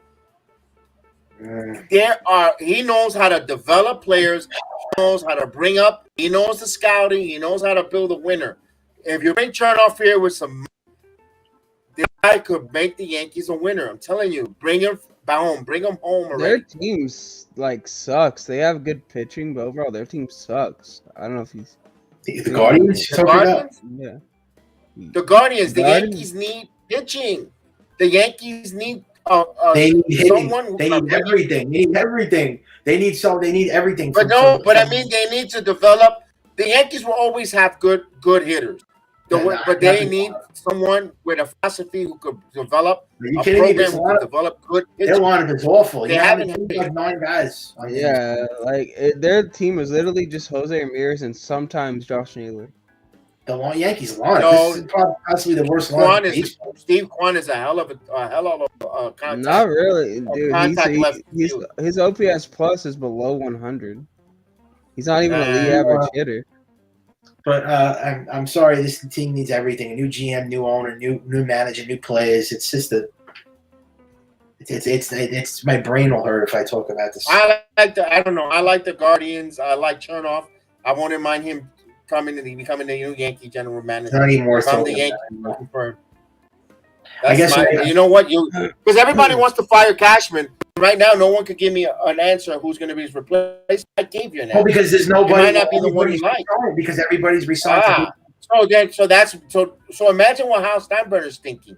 He doesn't like to fire no one. He's a chicken shit, owner.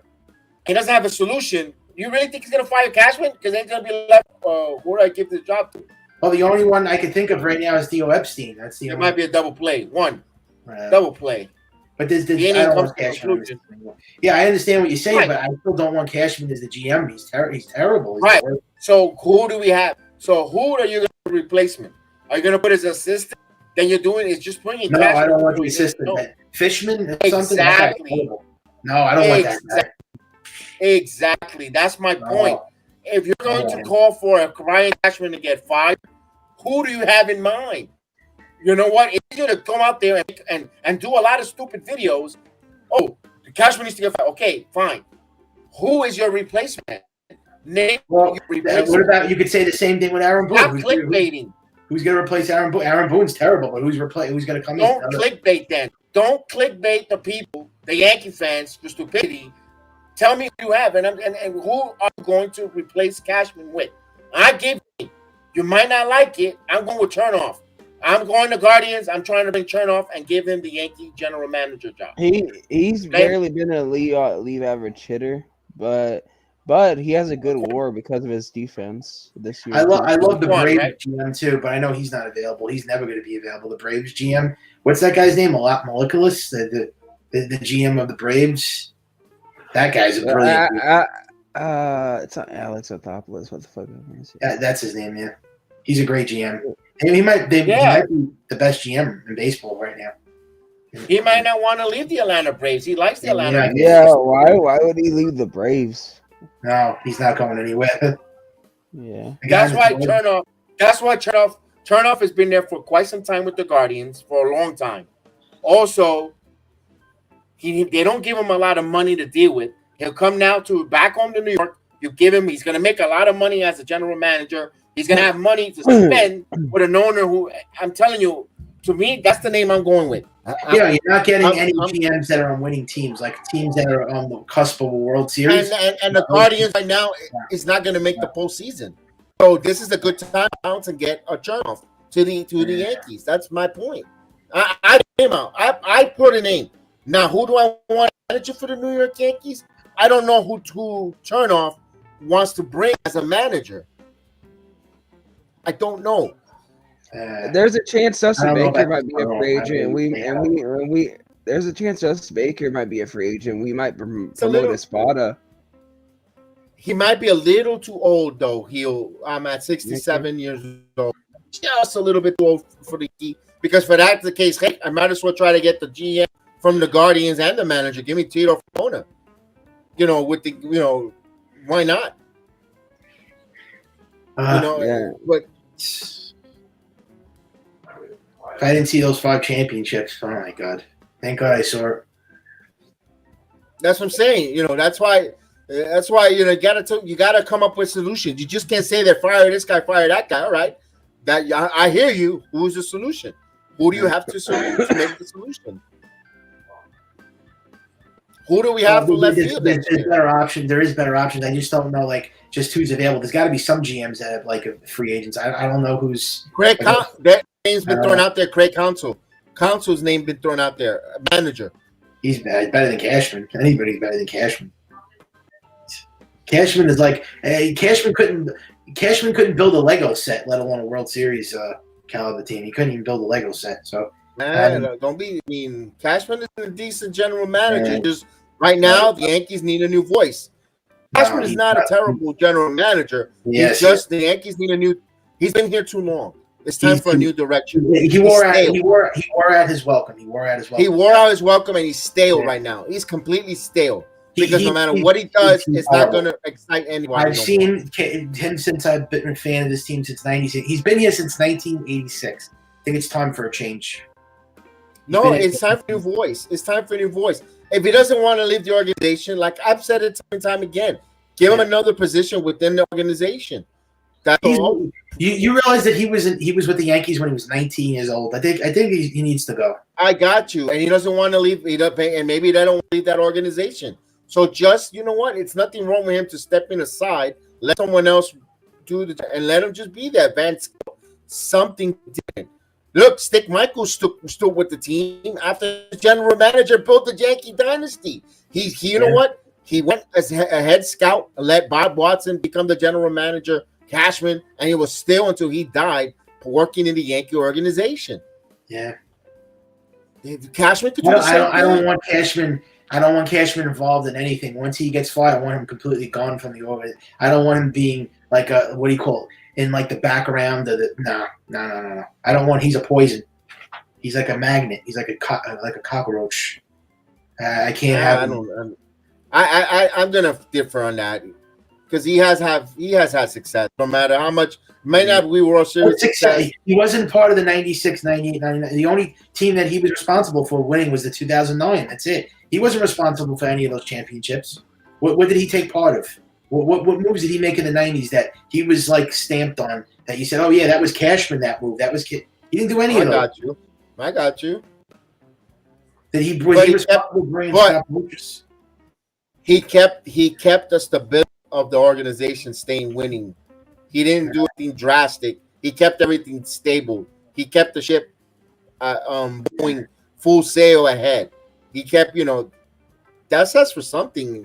Got to give him credit. Something he didn't derail it. I gave him something. I said CC's about it, and I said Garrett. Hold on, but it took until 2023 for the ship to derail steam.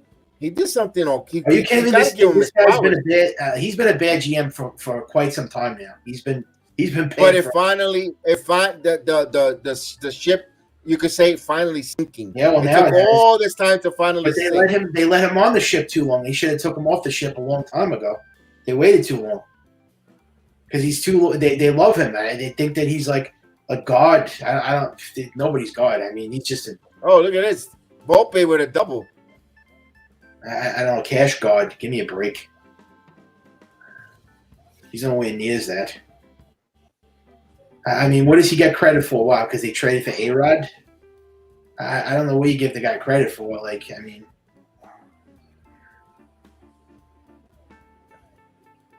Look, we're all in agreement. Cashman's got to be removed. Cashman's got to take another position in the organization. I can't believe that he's been on this team since 1986. That's wild. That's wild. No GM has been with the team that long. Nobody. He wasn't the general manager. He was part of the front office. I know, but just the fact that he's been with the organization that long is a disgrace. No, there's nothing wrong with that. I just told you Stick Michaels was with the Yankee organization for years. I know, but G. Michaels was better. G. Michael was better than Cashman. G. Michael was great.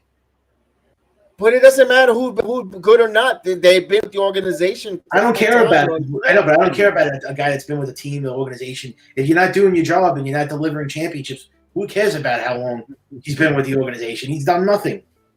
He's done nothing. Come on, you can't like kiss the guy's ass. He's not a great not GM. kissing his ass, but you know he also has a family to feed. Just get fired if he. It's just. I mean, how would you like to say he got for 10 years? You've been working for 20 years in a job company, and the company, you know, your position is a little bit obsolete. Well, I can tell you this though: the Yankees, it must be a great job. When you do a bang up job with the Yankees, you still have a job. What job do you know that when you suck, you still get to keep your job? I don't know any job like that. I mean, Cashman. Have you seen the people in the DMV? I mean, really, Cashman could literally go out there and kill somebody, and he could still have the job here. It's just that. I mean, the joke. Have you seen those people that work in the Department of Motor Vehicles? They stink, and they're at their job. All Kevin's trying to say is it's not like he hasn't done nothing. He did a few things. He hasn't been great. One championship in 23 years is not a definition of a good GM. And if it took like 20 plus years for his Titanic to sink, then that has to say something about him. Like you also said on that you called Cashman a retard. You said what he's been doing is like retarded. So. Well, yeah, no one's defending him now. We're just saying like if it took that long. No one's defending him, but it's not for him to be. He's not inept. This is not an inept person doing his job either. You make it seem like he's inept. I'm sick of seeing that same bold. I got you. I'm tired of seeing his mug. It's enough. I've seen this for 20-something years. I want to see a new face on this team. We agree with that. We agree with that. His presence is not welcome as a general manager or decision maker for the New York. And he says the same thing over and over. And you know what they're going to blame this year when they miss the playoffs? They're going to say it was the injuries. That's all they come up with. That's all they say. They don't say this is bad. Nobody's disagreeing with you. But let's turn the page. That's why I'm asking you. Let's turn the page. Give me a solution. All right, we just going around the problems. Let's make some solutions here. Yeah, well, we need a new GM. I was naming some GMs, but they're not available. Those guys. I want them, but they're not. We don't know they're not. We don't know they're not available, but we see the possibilities of them signing with the Yankees to take the Yankee general manager job. It's a little bit bleak. I don't know. And Derek Jeter's he's not going to be the GM. That's a stupid fallacy. That's the Yankees. That's the Yankees. That's a Yankee pipe dream of love to have Derek Jeter as the general manager. Yeah. Maybe a Posada or Beltran as the manager. Jeter, the general manager. Yeah. There's, not happening. That's just that's what do you call it? That's fantasy world. Be honest with you. I'm going to be honest with you. If I'm asking, if I want someone to be a general manager between from a former player, I'd rather have Alex Rodriguez. Anybody but Cashman. I don't care who it is. Because I think, I'm not saying I want a general manager. I'm not saying that. But me first, if I got to pick a person that's going to do baseball in and out, seeing and knowing about players, I'd rather go with A. He's a student of the game, man. That guy lives and breathes and eats baseball. I don't know about you. Well, he's probably getting paid a lot from like ESPN and all that. So I don't know. Of course, but but I'm saying if Jeter or Rod. Yeah, if he follows the same philosophy that Cashman follows, it's just going to be the same. That's the thing I'm worried about. If he's going to do the same thing that Cashman did, comes here and he doesn't go over the luxury tax and they're not going to go all out on building a World Series team, then it's just going to be another. Now, the luxury tax is not on the general manager; it's on the owner. I still think simple. I think the two peas in no matter who you, no matter if it's Steve Epstein, Joe Blow, your sister, whoever. If the owner says you got this, don't go over this much. Yeah, no matter who it is. Here's what you don't understand, Michael.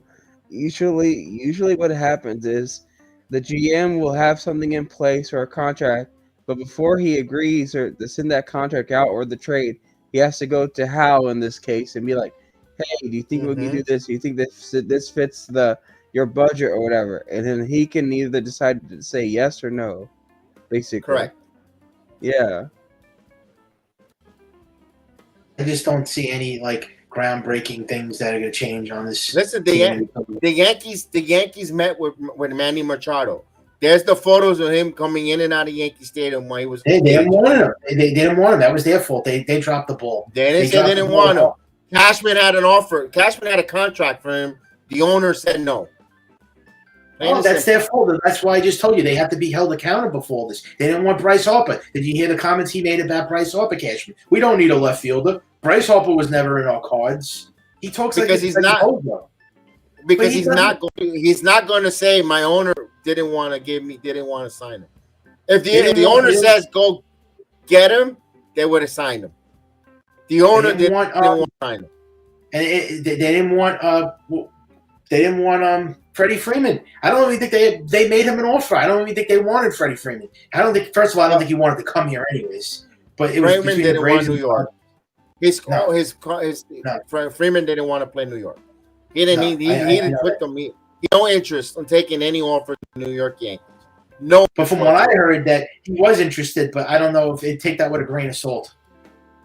If the Yankees would have gave the money for that the Dodgers game, he would have been a Yankee because as clearly stated, the agent that took the offer, not the player.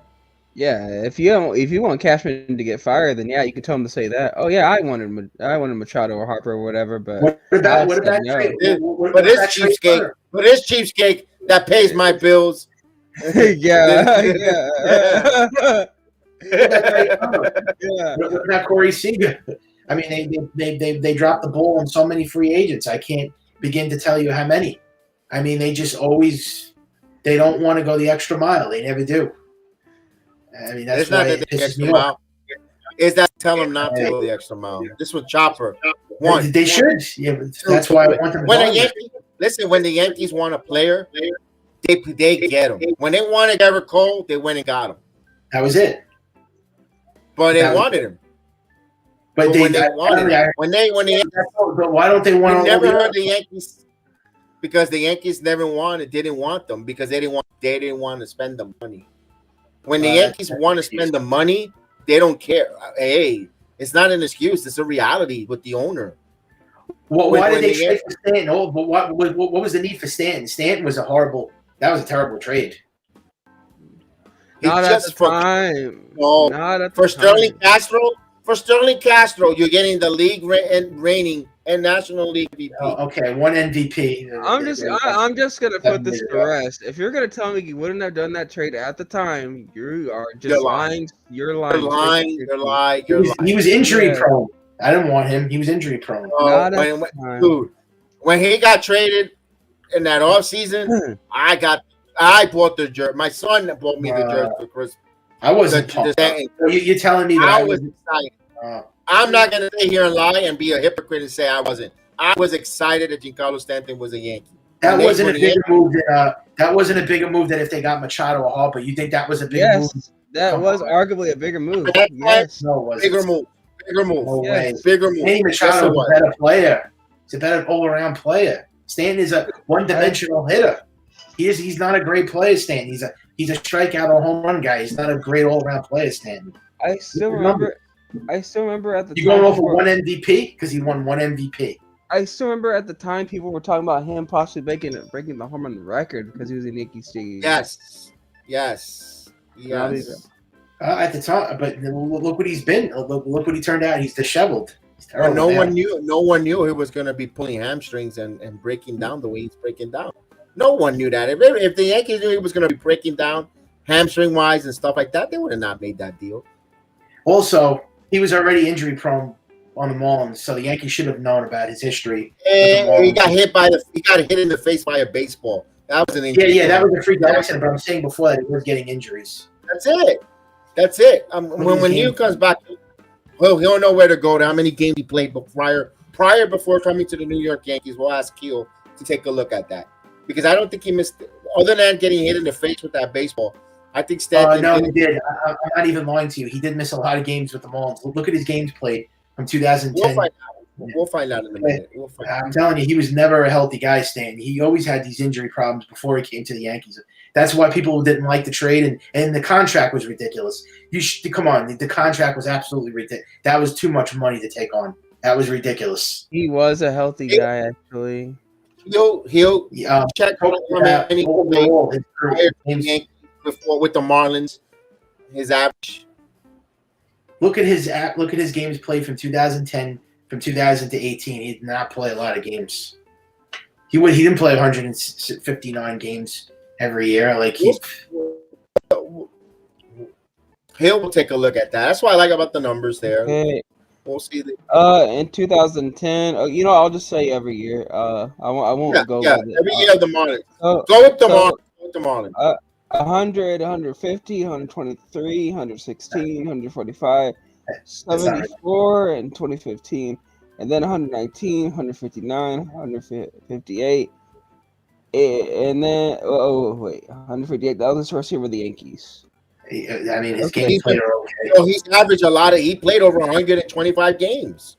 Yeah, his only year we played injured was 74, and that was 2015. Other than that, that's the one that he got hit in the face. Yeah, other than that, he's averaged at least 116 games. 123. That's not good. Yeah. That's not a lot. That's not a full season. 106. Dude, the least amount of years he's played was 116 with the Miami Marlins. That's really good, actually. That means he was healthy. That's good. Yeah. It's okay. I mean, it's not 123, 116, 104. I'm not impressed. 74. What? That's why teams carry four or five outfielders. That's in the National League. Michael, that's the National League with no designated hitter. Back when there was no DH, by the way. That's good. I'm still not. That's still good.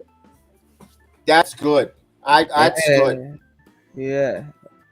Yeah, look, and then look how his career went when he went to the Yankees. It broke down. That's the issue there. Somewhere along the line, when he came to New York, I don't know if it's the way the Yankees are stretching, non-stretching, their workout program, their strength and conditioning, that they need to take a look because he comes here and he has hamstring issues, injury problems. And now you have to. You can't keep this guy another 3 or 4 years. No way. No way they're going to keep him another 3 or 4 years. The hamstring pulls.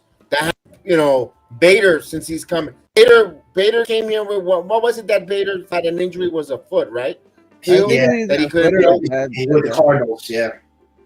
When he was with the Cardinals, but since he's with the Yankees, he's been having hamstring issues. Same as Stan. Something with the Yankees, the way they're stretching or strength and conditioning, caused too many hamstring issues. Will you admit that he's more injury prone than Judge, Stanton? Yes. Listen, no one's gonna argue with you what's wrong with Stanton nowadays. But all we're saying is, at the time when the trade happened, that was a really big deal, and he was a really great player. Correct. Like, he was on track to become one of the best hitters of all time. He was. I'm not saying I wasn't like pissed off that they traded for him, but I know a lot of Yankee fans that when he got traded, they were like, "Why did they get them? They have Aaron Judge. They don't need another, a guy like." There was a 20% of people saying you're getting the same player as Judge. Why? There's some players. Better. I remember there was people saying rookie season, and Aaron Judge was already better than Stanton.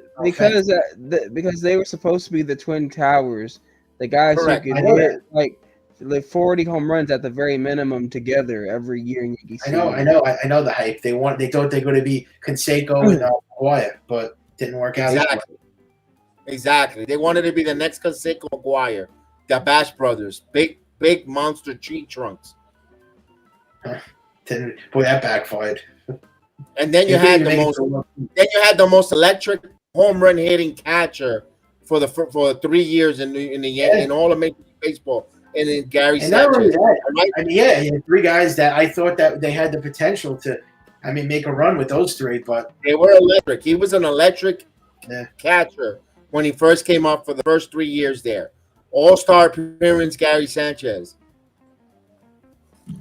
Yeah, they didn't even have a season together that they were both healthy. That's the thing. I can't believe all the years Judge and Stanton played together. Didn't have one season where you could say, wow, they thrived off of each other.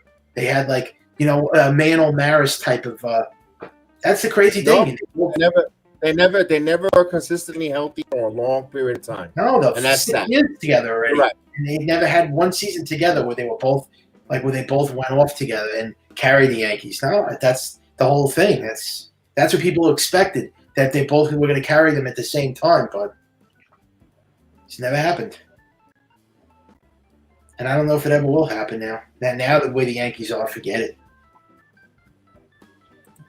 And now, Aiden, like he said, like Hal said, if we miss the playoffs, there will be no changes. I don't know. I think there will be, Aiden. I think they will be. I don't think they will. They already said they aren't going to make changes. There will be. They're just saying that for now, so there won't be no panic. You know what? Then they always say that they're going to make changes and they don't do it. I'm not going to take them serious. But let me ask you this. Do you want your coaches and your players and your staff to be on pins and needles and be nervous? They're already behind the 8 ball. If you say, "Oh, if we don't make the playoffs," did getting rid of the batting coach do anything when they got Sean Casey? Did that change anything? Didn't do anything, right? No, it shows you that hitting coach is very overrated. Yeah, didn't do anything though. It didn't move the needle. It didn't move the needle. The Yankees did not improve hitting. That didn't, no. I kind of figured that wasn't going to change anything. So I don't think Aaron Boone getting fired is going to spark the whole entire franchise. And that's why getting fired in the middle of the season, like right now, actually doesn't make sense. A hitting coach can actually really help a player. Like Barry Bonds helped Christian Yelich at the start of his when he first won the MVP. I know. So hitting coach can actually help. At the spring training, that kind of thing helps in the spring training where you can work on for a couple of days or maybe a week in a row. And then once the game starts, then you know what? He puts to practice what he learned. But when the regular season starts, it's so much minutia to get ready, get ready before the game, meetings, scouting reports. It doesn't have enough time for an impact for a coach to really help a player during a regular season. I wonder what Sean Casey must think to join this team. I'll give you that, Kev. It is hard to adapt in the middle of the season, but but to say that a hitting coach is like useless almost, like, or whatever, no, it's not, because like the fact that Christian Yelich won the MVP because Barry Bonds was his hitting coach and then he taught him everything, and then when he went to Milwaukee, he kept those same fundamentals. That's why he won the MVP, thanks to Barry Bonds teaching him how to hit. Like, and then think about it. Once he went to Milwaukee, he started to lose those fundamentals because Barry Bonds was no longer there to help him. Like, yeah, so it does matter to have that hitting coach. Yeah, and that's why you need to do that at spring training, because these guys have a long time to get ready. Somebody, a 7 o'clock game, some of these guys are there at 9:30 getting either treatment, going through the stretches, then they have to stretch, get ready. They'll probably check some film with, seeing pitches, so forth, pre-workout. There's a lot of things go on every game. It's not just show up, put on your uniform, and go out there and play. They got to get ready. So that's why it's tough for them. They go to the cages, they'll get a couple of tips with the hitting coach, but then they'll forget, or they'll come game time, they'll go back to some old habits. That's why a hitting coach is very important, or the different coaching in spring training. That's why it's almost 6 weeks in the spring going over with different things, and then they put things in practice at the games. And that's why after the spring training games, they still with coaches. Those new sons, that's what gets where a hitting coach or a pitching coach or any type of defensive coach helps is in the spring training aspect. And during the middle of the season, it's tough to make a big dent or a big monster impact on the hitters, especially when they're struggling at the Yankees right now. Yeah. But speaking of Barry Bonds, I know right now, like, he's not a hitting coach for anyone. Like, I would love for someone to hire him. He's a brilliant hitting mind. I agree. He's a smart hitting mind. The other stuff that comes with it, certain teams or certain organizations don't want to deal with it. Yeah. He also has a reputation. People just don't like his attitude and the fact that he's really like introverted. And I will never understand that. Exactly. That's exactly what that problem is. The same Martinez was supposed to be a Miami hitting coach, and he got into it with a player. You know, he didn't like. A player got a little snippy when he was trying to help him, and he didn't. He clapped back, and he says, "I'm never going to coach again." I know he almost came to the Yankees, but the Giants outbid the Yankees last second. There's literally him talking about it, how they 93? It was some year. And then the Yankees, 93. Yeah, the Yankees really offered him a great deal. The Yankees were going to sign him and Greg Maddux, and then ended up getting Jimmy G and was it Danny? Or was it? No, Tartable was before that. I believe don't. It might have been Tartable. It might have been Danny Tartable. They spend the money on. Yeah, I don't know, but the point is, the Yankees almost got him, but then the Giants outbid you guys, and then he was like, you know what, I'll go there because that's where my oh man, what do they call those things again? Godfather, yeah, and then his dad play, so it was like, yeah, I'll go there. But man, imagine Barry Bonds in pinstripes. He would have probably hit like 80 bombs there. I lived it. I thought we were gonna get it. They even took the Greg Maddux to a Broadway play. They shuffled him around. Greg Maddux was going with the Yankees, but he last minute went to the Braves. Yeah. So they pivot to Jimmy Key. Yeah. Which made sense for the Yankees, a left-hander in Yankee Stadium. You always want to put a left-hander in Yankee Stadium. Jimmy Key was good, but then at the end, he got a little injury. Yeah, but maybe it was a blessing in disguise because Barry with that New York media, whoo, man, he would have been a hothead all the time. Also, what scared Barry Bonds to go to San Francisco was the media. The way the media was treating him, his good friend, Bobby Bonilla. So what the media was doing to Bobby Bonilla, who was a New York native, by the way, coming back home and speaking to Bobby Bonilla, our teammate, friends, kind of persuade him to go to the Giants too. Of course, at the end of the day, money talks, BS talks, but yeah. Yeah, and like we said, he almost went there. It was for the Giants, just coming in with the last minute bid. Well, yeah, it's going to take a lot to bring this team back to the promised land. The Jets are in better shape than the Yankees right now. That's sad. Yeah, they got Dalvin Cook today. Yes, they did. I never thought I'd see the day that the Jets. They told us that. Yes. Yeah, I never thought I'd see the day that the Jets were good. You still got to let the season play out, though. I mean, Rodgers is out of his prime. Dalvin Cook's on his way to being out of his prime. Well, the Jets will somehow screw that up because the Jets are the Jets. But I'm just saying, like. There you go with the negativity. Rodgers haven't even started the football season. I know.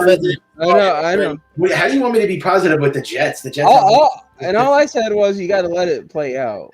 That's all I said. You can't seriously be serious about the Jets. Well, if I was a Jets fan, I would be optimistic at the very least. I'm extremely optimistic, but right now we're doing Yankees. Yeah, but it's 50-something years. You can't tell a Jets fan. I feel like you're the type of guy like where your parents or something like that would take you to a restaurant and you would just be like, "Man, this restaurant's shit. Why are we going?" No, I just do that with sports. Yankees. It's 50-something years. I want fans to be optimistic. They'll take them to Disney World. Oh, it's too hot in these lines. Yeah, we're going to Disney World. Why are we going to this? I'm just negative. That's a 2.5 hour flight. That's a 2.5 hour flight. Why are we going there? Yeah. You want fans to be positive after 50-something years? They should be optimistic. Come on. Yeah. Because they found out a good quarterback now.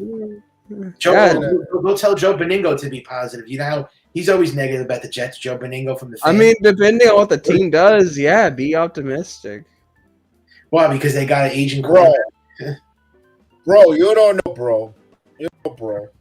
All the love, bro. He always bashes his team. He says the Jets are never going to win. Bro, you could change the stinking uniforms and get the same results, bro. I mean, at least the guy's right. He knows what he's talking about. He's been a Jets fan. Change the coach. You can change the coach. You can change the owners, bro. 50 plus.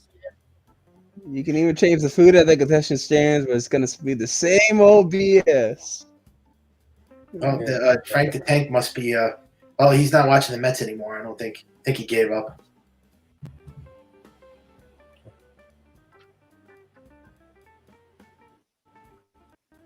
All right. Braves up 8-2 here. We're in the bottom of the fifth inning here with 2 outs. As we do a little bit, we're talking a little going around the round table as we watch along with the guys. You got Ronald Acuna Jr. up at the plate with a runner at first. Hamilton on in relief for Clark Schmidt. Your NL MVP so far this year, Ronald Acuna. Yeah. Wow. Junior, might I add. The junior. And the Mets swear they're going to have to replicate the same thing with his brother. Good luck with that one. Anytime we talk about Mets, you know I got to do it. This is our year, boys. I'm sorry, Chef Dan. Inside. So Acuna looks like he's going to draw a walk. Yep. 2 on with 2 outs. Now let me ask you.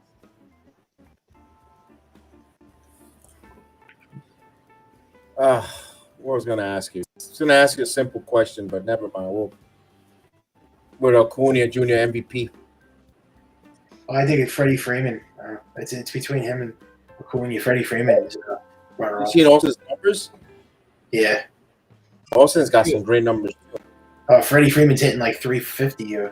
But Acuna has he's like the first player in MLB history to have like I think it's like 60 stolen bases. Yeah, That RBI, whatever. Like, he has 55. He's got 55 right now. 55, yeah. Season 2, I think, but he's always been good. But he's been injured a lot of his career. But now he's finally, having Maria, better late than never, but not coming on. Salute, Maria. How are you? We're getting beat. Ugh. No. It's basically what you expect from a Braves Yankees game in 2023, Maria. How do you expect the Yankees to beat a team like this? They couldn't even beat the freaking. They couldn't even beat the Colorado Rockies.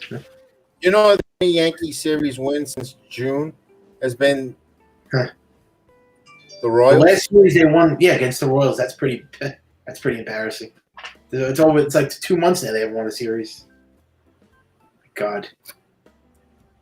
Joke. It seems like Hamilton's having trouble finding the zone too on some pitches. It's popped up in the field and they get out of it. So the inning comes. No playoffs for Yankees. No October baseball. What are Yankee fans going to watch? There's nothing to watch for them, and they can't watch. Well, there's they go Netflix and Max.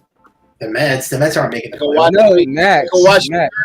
New York Jets preseason. I'm talking about the playoffs. There's no playoffs this year. There's going to be a lot of New York Jets primetime, so they can watch the Jets in primetime here on the Sports Jedi Network.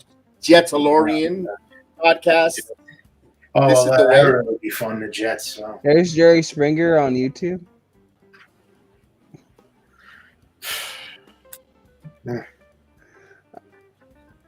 Hey, Hio, let me ask you a question under than baseball. I know the marks are going bananas. Jimmy Uso said he quit the WWE. That's just a storyline, bro. Yeah. Well, they're not upset over that. They're upset over like what was the excuse behind Jimmy attacking Jay, and on that, and on that, I mean, I think a part of me doesn't like blame them too much, but at the same time, I'm like, this is gonna probably lead to something bigger, so just like be patient.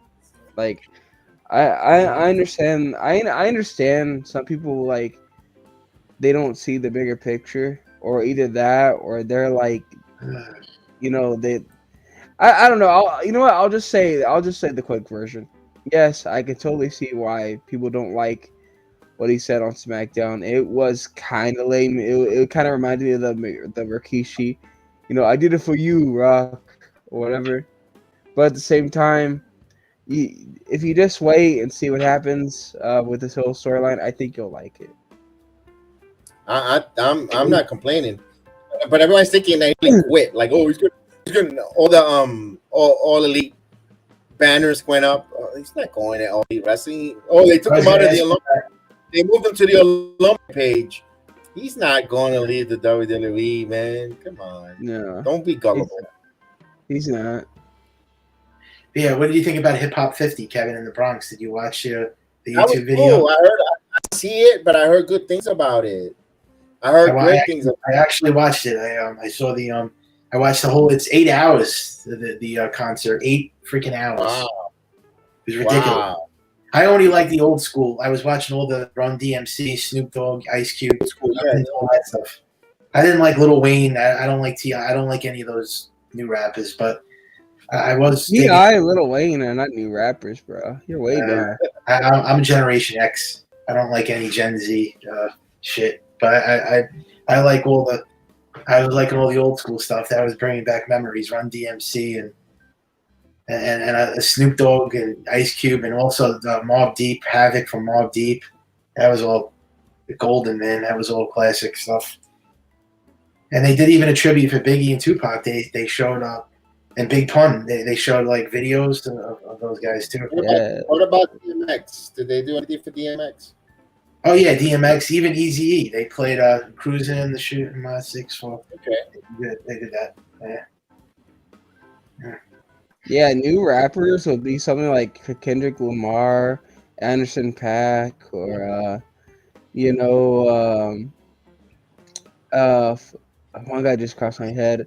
Oh yeah, Bryson Tiller is up there. I wasn't like thrilled with the crowd though. They kind of were like dead the whole night. I don't know if it was because it was a younger crowd or an old. I mean, the old hip hop fans would definitely get into it, but I don't know if that crowd was young. But they seemed like they were like completely sleeping for 8 hours. I mean, anybody that came on stage, they were just like it was like I don't know. They weren't getting into it. Like you didn't see like them jumping up and down, and I was kind of surprised because especially when the old rappers came on, I don't know. They didn't show any love to Ice Cube. They didn't show any love to Snoop Dogg. Is there still East Coast West Coast problems or something? Oh yeah, Chance the Rapper is a good new age rapper. Joey Bass, Killer Mike. I don't like any new rappers. Aiden, when it comes to those pitches, that sometimes the umpires want to play the game quicker. It's an 8-2 game. They feel like the Yankees are not going anywhere, and it's 8-2 Yankees offense, so they're trying to speed up the game a little bit quicker. Aiden, I agree with you. These umpiring hasn't been great with some of these calls. But Kevin, that's generation, right? My favorite rapper of all time though is LL Cool J. Mine's Tupac. My favorite group of all time though is Run DMC, I would say. Yeah, I would probably say NWA. I'm one of those that like the old stuff. You know, yeah. I go with a Sugar Hill gang, man. Yeah. Grandmaster Flash. Yeah. Oh, he did the message. The message Grandmaster Flash there. Yeah. You know. It's like a jungle sometimes. It makes you wonder. My favorite storytelling song of all time is by Slick Rick. Absolutely. Which one? Yeah. Children's Story. I can't believe Tribe Called Quest wasn't there. There was a few rappers they left out. Like Nas was there. Nas performed. Nas was great. Like, yeah, but Busta Rhymes actually wasn't there. Busta Rhymes. I thought Public Enemy would show. Even Dr. Dre. I'm surprised Dr. Dre didn't.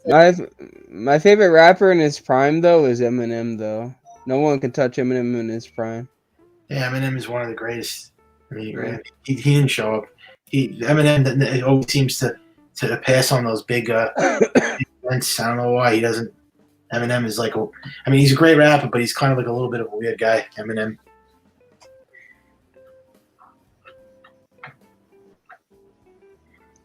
Yeah, like. Oh, it was a great show. I mean, little Kim, little Steve. They need to bring a little.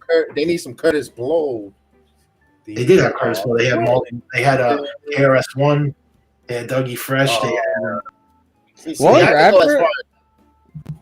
one rapper that people always forget about that was really good back in the day is Big Pun. I don't hear his name that much anymore. Yeah, Big Pun's a legend. Oh, but of course they give an homage to in the Bronx. Big Pun is They had to bring KRS-One there. KRS-One is from the Bronx. They did. Of course. KRS-One. Yeah. Especially South Bronx. And he did the Bridges Over. Yeah. Oh, nice. Another rapper I thought would show that they didn't have there. I'm surprised they didn't have LL Cool J with Jay-Z. I'm not surprised Jay-Z didn't come. Jay-Z always. He's a busy guy nowadays. Yeah, Jay-Z didn't. Bader now with a base hit up the middle with a 2-out base hit for Harrison Bader. Oh yeah, Fat Joe did lean back. Of course, Fat Joe was going to be there. Fat Joe. Of course, from the Bronx, and it's yeah, Fat Joe was there. He did that song "Nothing Could Stop Me." I'm all the way up.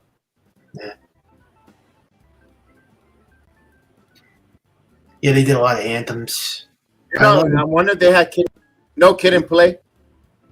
Oh no, they didn't have Kid and Play. They had EPMD. EPMD. Okay, no special ed. It was special guests. They had a lot. Oh, the food. Lauren Hill was there. Special ed. Yeah, special ed. No, he wasn't there. He wasn't there. I got it made. I'm your idol. Your highest title. Yeah, he wasn't there.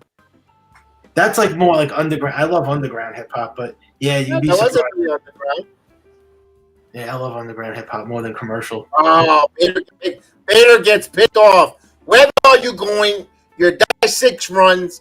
Where the hell were you going to get at first? Special ed. I remember him. Queen Latifah should have been there. Queen Latifah would have. I love UNTY. One of the first ladies in hip hop.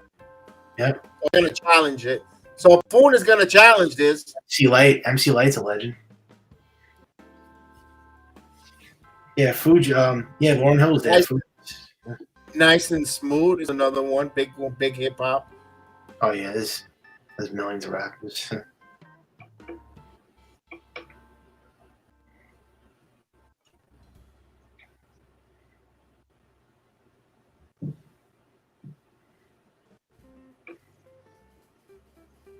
Black Sheep. Yep, I remember them. Black Sheep. What about Naughty by Nature? Of course. Ooh, he looks safe. He might be safe.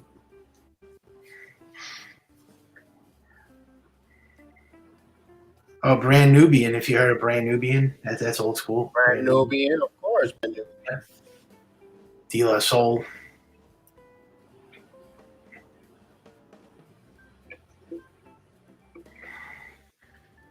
The Daz Effects.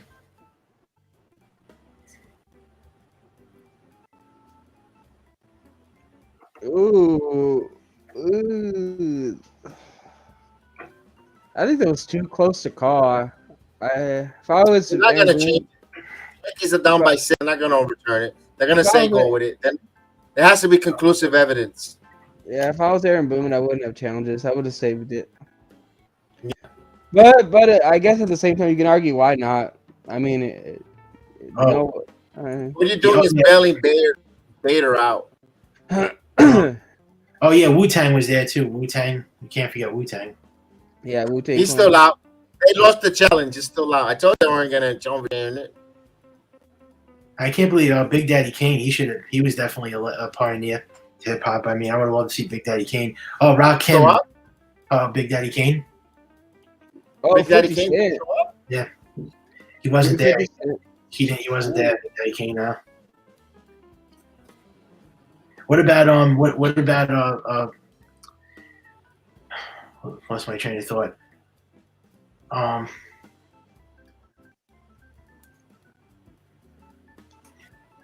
trying to think.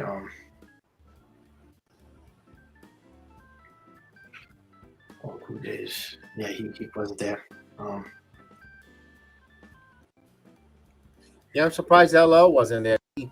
Unless he had some books and with the writers, like I don't know. He's a busy man. He's busy a lot too.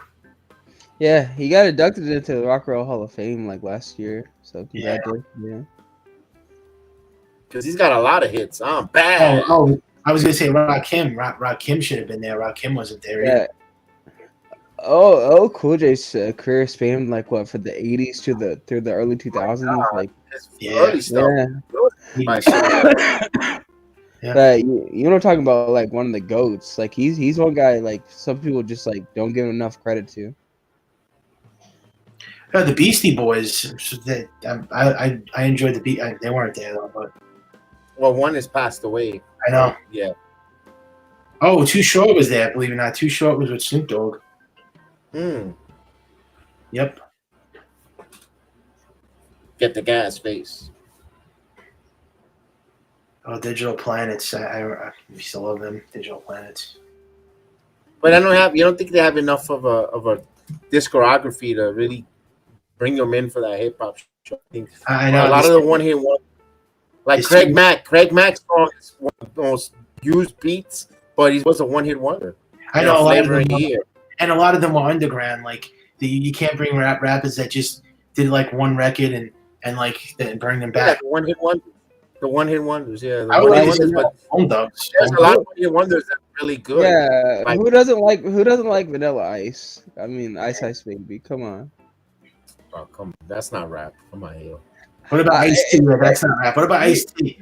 It's a guilty pleasure for a lot of people, though. Come on. Yeah, but come on.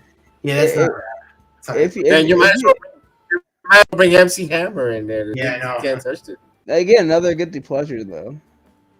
Oh, hey, come on. If you're gonna tell me you don't get down to those songs when they play at like a wedding or something like that, then I think you're lying. Like, come on. No, I'm not saying that, but then never. Yeah, like, come on. You might as well bring Will Smith and Jazzy Jeff then too. Yeah. Yeah. Again, songs that you got to get turned to. That's basically like the role here. So we got the immortal Beto Abreu in the top of the sixth inning. Yankees taking on the chin here, 8-2. As we talking about the hip hop turning 50. Yeah. Yeah, and we're not even watching this game anymore. Basically, we are, but I'm on the split. Watching Monday Night. Yeah, Pete Rock would have been a nice appearance. Pete Rock, CL Smooth. Oh, the Sugar Hill Gang was there, you know? The Sugar Hill Gang, Of right? course. I love Sugar Hill Gang. Yeah. Oh, yeah. Ah, fuck. They wanted to try to keep it New York hip-hop because they're in the Bronx. They didn't want to do West Coast, I guess. Was that the same people who sung that song, you know, I am Wonder Mike, and I'd like to say hello. Yeah, that's Sugar Hill Gang. That's get a hip to the hip. I am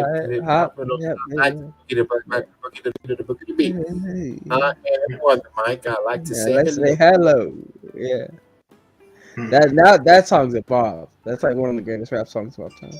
15 minutes long. Yeah, that was like the beginning of hip hop. That was like they laid down the foundation of the hip hop.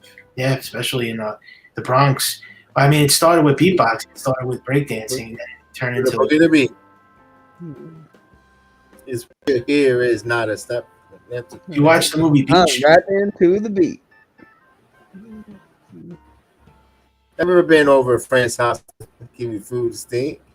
Yeah. What about Cypress Hill? I'm evident. The lady's pit. Oh yeah, make the light. Yeah. I come home to my TV to watch the explain basketball.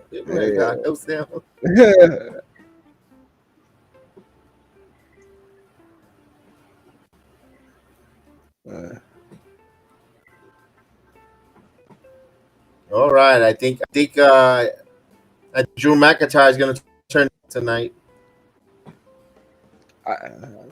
I want to see Logan Paul versus Gunther, if I'm being honest. Foul out of play here by Travis Darno. The Yankees are again trailing 8-2 with 2 outs in the bottom of the 6th inning. They're getting their butts beat up. Yeah. What a rough watch along this. But we had a little Yankee talk here. That's rough.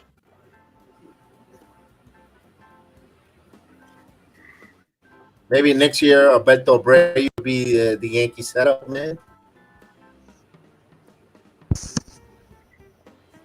Yeah, rough season. How about you, Kev? Who would you like to see be Logan Paul's next opponent? For me, I would like to see it be Gunther, to be honest with you. Swing as he struck him out. You know what? I don't think he's ready for Gunther with the chops. How about Rey Mysterio then? Where him getting the U.S. title? Yeah. That's a good one. Yeah.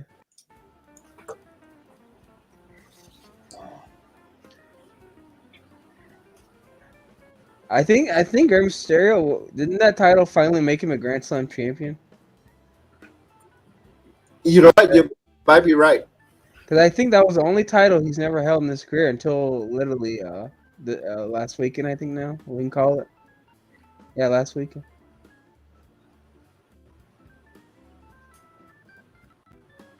I know he's been IC champion. Obviously, whatever champion. Yeah, I think he's never held the U.S. title until literally last weekend. Well, he had to have the Universal. I don't think that's going to be a title. He's going to get that anytime soon either. Well, you just have to hold the IC US tag and then a world title, and then you're a Grand Slam champion. All right. Yeah. So yeah, So we got now first and third now with one away. Ugh, come on.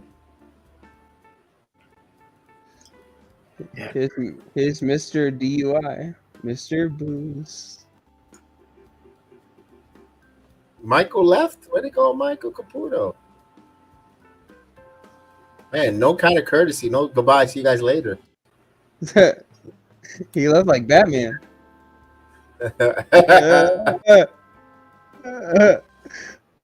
I'm Caputo. Yeah, right.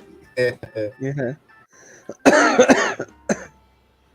So Brian Snicker having a conversation with Max Fried here, if they're gonna let him go or not. But I think you know what, they could go to their bullpen.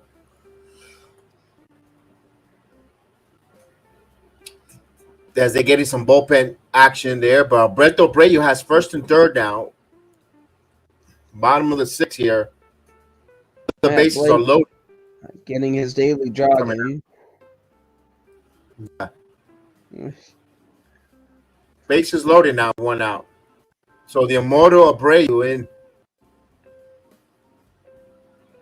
As Caputo left. What else is new?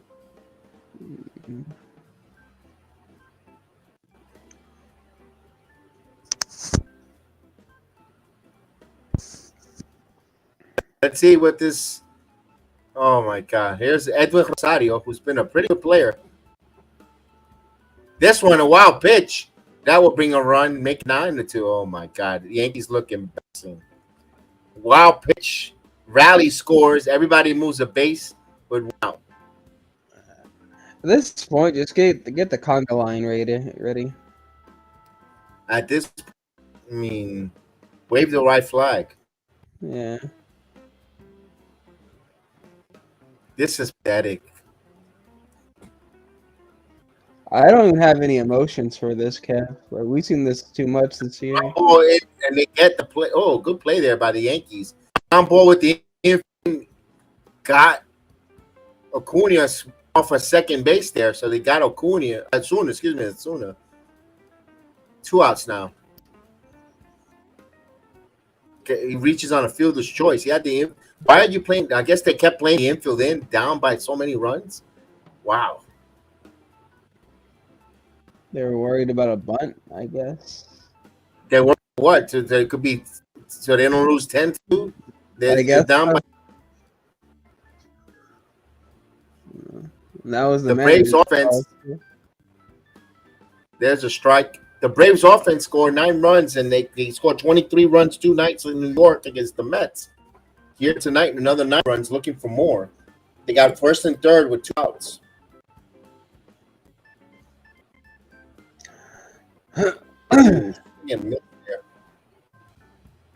Oh, man, this is rough if you're a Yankee fan. I know we wanted to entertain you with some possibilities on some moves and trades, or who will be the new general manager if the Yankees would go away from Brian Cashman. I mean, I came up with Chernoff from the Cleveland Guardians, but We'll see what the Yankees do. I see what the Yankees do at the offseason. I mean, right now we still got 42 games left of the season. But right now they're getting the swing and a miss as Abreu gets out of it. But a run comes in on the wild pitch, up by 7 as Max Fried looks coming back out. Yes, Fried will come back out. So Max Fried will continue to. Why not? And of course, he had the conversation with his manager Snicker. Snicker believes in his guys. Go out there. This is why the Braves are a refreshing sight for sore eyes when it comes to with all the teams that do these things with bullpen analytics. They're kind of what the Yankees used to be in the 90s, in the old days. Just regular straight up baseball.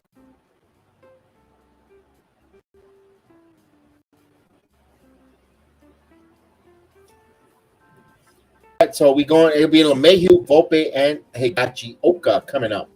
Woo. And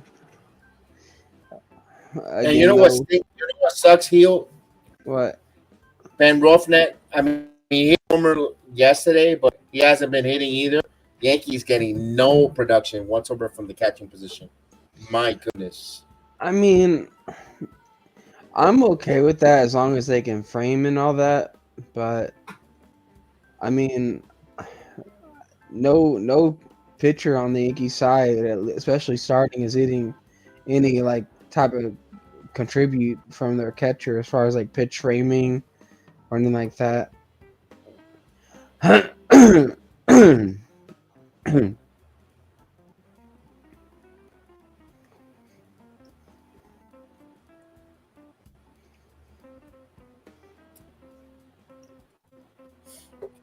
And Powers, he had a rough goal yesterday. Couldn't squeeze a double play ball in his glove. His positioning on defense, he had a rough one. I felt bad for Bowers yesterday. It wasn't his fault, but the more you play these players, the more they get exposed of what they really are. Good bench piece. Bowers is a hell of a good bench piece that you could plug and play. Won't embarrass you, but when you play him more and more every day, you see the warts. The same thing with Billy McKinney. You see the warts. They're not everyday. They're not everyday players that you build a team. Jake Bowers. Jake Bowers used to be a guardian, and me and my friends used to call him just Patunga Bowers because I mean that's what he is. He's just a guy that's good against righties. He's a good player when you play him. When you need guy like you said, he's not an everyday. The more you play him every day, you'll see the warts there, the exposure. Yeah. What Cashman's trying to find is the Tachman type of move, trying to find that last second move like that, and the Runev or Door type of moves. And Bowers has been okay, but you can't rely on that every season. You need stability. There's a base hit for the Yankees. There's a leadoff single here. That might be all for Matt Fried there. Let's see.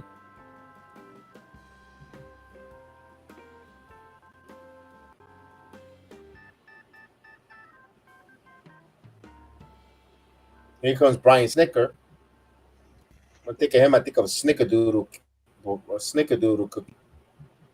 Yep, he'll take the ball from Max Fried. Hey, let him go out there, first sign of trouble. See, that's I don't have no problem with that. And he's pitching in the 7th inning on a game that you're well in doubt ahead.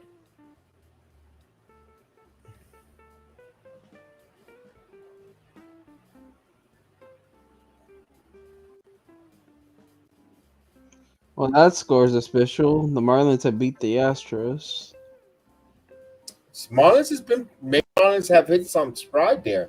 Marlins got some good pitching, man. Yeah, today we faced Braxton Garrett. And it was Valdez pitching too. Yeah.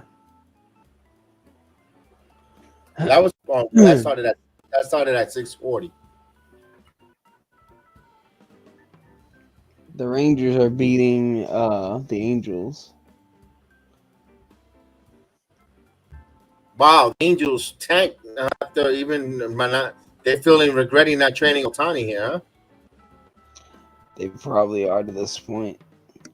Oh, butchered it.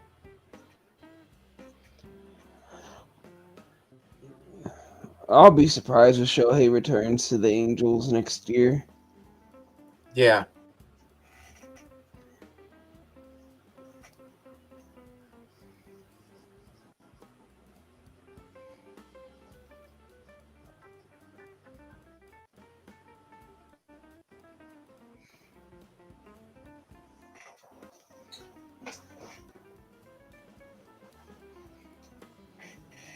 What we're waiting for a pitching change. We're gonna have Pierce Johnson from Max Fried.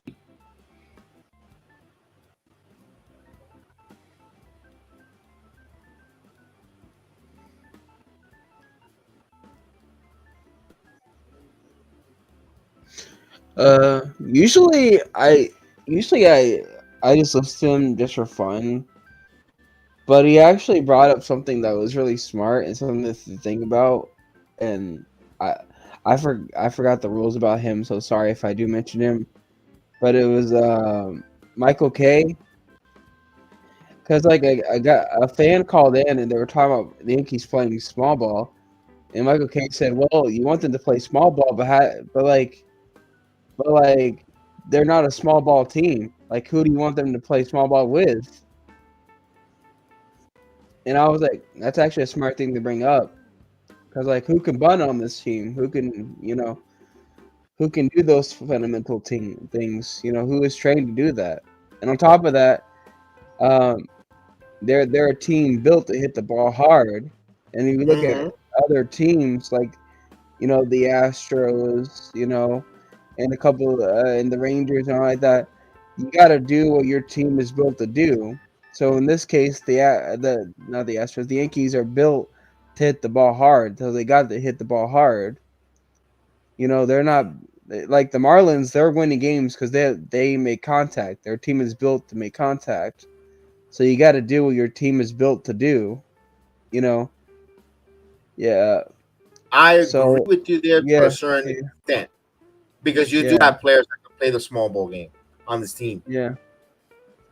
But they don't do it. There's no way. I'm going to ask you this, Hugh. What attempts or what give a pass for a rookie like Anthony Volpe not to throw square bunt once in a while? Well, that's what he said that made it interesting. Volpe is not being trained to do stuff like that. He's being trained to hit the ball hard. That's the fail. That's why this organization has been failing and not won a series. That's one of the big things. They're telling players that are not in their makeup to do something that's not in their capability of doing. Yeah, I've said it. And Volpe's swing is too long. He needs to make. I know yesterday when I was watching with Sip on the watch, he homered when I say he needs to compact it.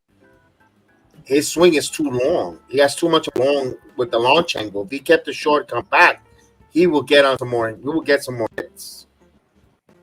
Yeah, bottom line is it's like you got to play with the cards you're dealt, and right now you're asking a team to play small ball that is dealt with a lot of power hitters. You could. I could give you three players in the everyday lineup they could play small ball with, other than Volpe. Higashioka, there's no reason for him to be bunting. IKF, another who could bunt and run, or hit or play small ball. Let me look at that lineup. IKF, okay, that's fair. Oswaldo Cabrera is not a home run hitter. He's another switch hitter. It's not just being a home run hitter though. You got to be trained to do that kind of stuff. And those players that you're naming, those players you're naming, they're not trained to do that. They're not trained to be like Steven Kwan or Luis Rice or anything like that. They're just bats basically in the lineup, and that you're hoping to get the best of.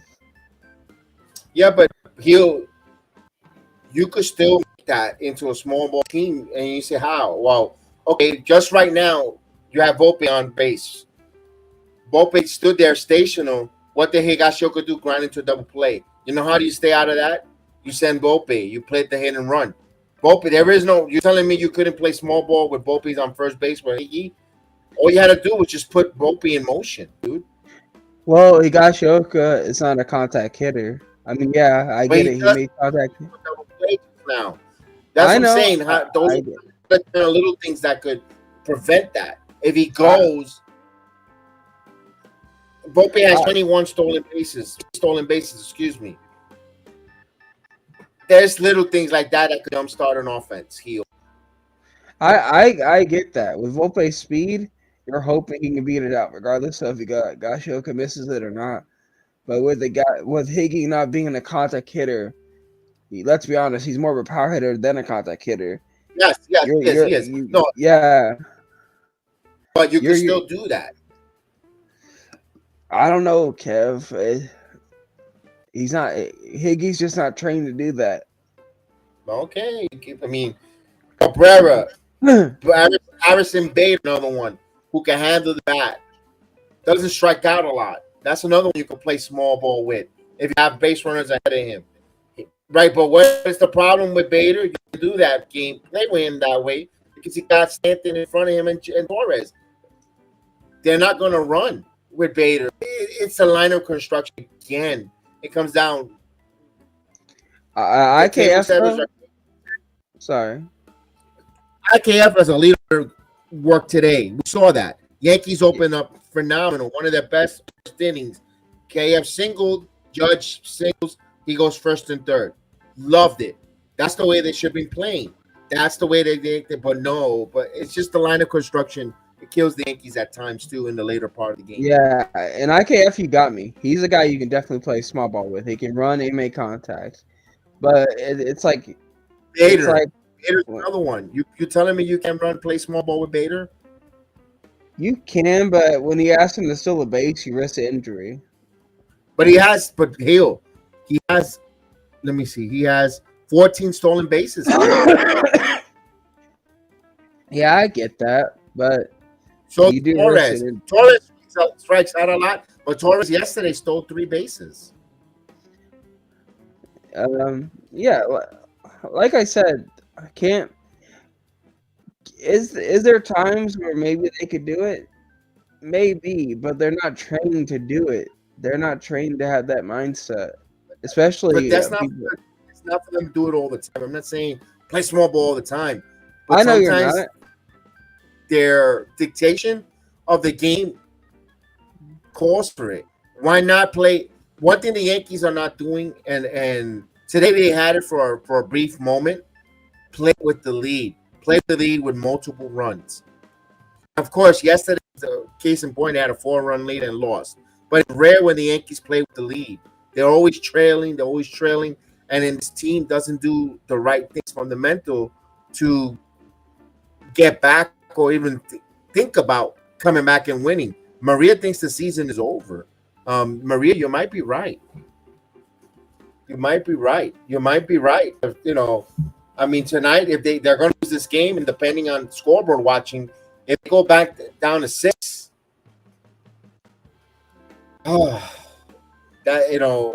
again, I mentioned it before. I'll say it again. When the Yankees are 5 games above wild card, if they're 6 games on Monday through Friday, I will be doing the wrestling watch-alongs, and then the weekends we'll do Yankee baseball, Saturday and possibly Sunday, if there's no premium live events with wrestling. But we're going to go back to the wrestling watch-along. Yankees, if the Yankees could close it down to under 5 and under, we'll be back doing the watch. But we'll be doing once a week or twice a week on the weekends. Weekdays, I will just do the wrestling, just to give you a program note. It's not to abandon the Yankees. It's just they're not winning. They're not giving us any excitement. They're not giving you a reason to really watch besides to get their butt kicked. Really watch is and to do this alone is tough when they're not winning.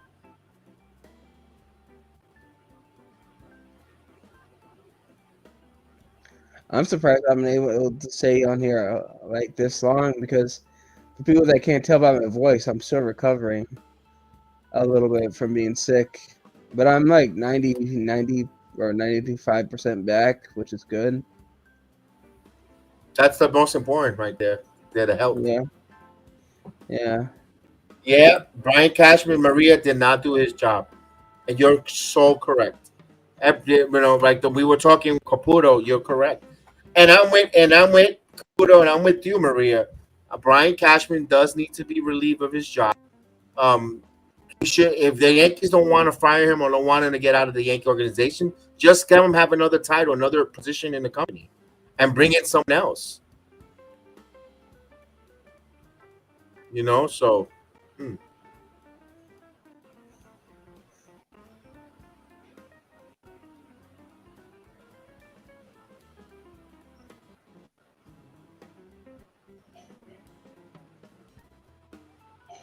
Even Aaron Boone is like, eh, eh.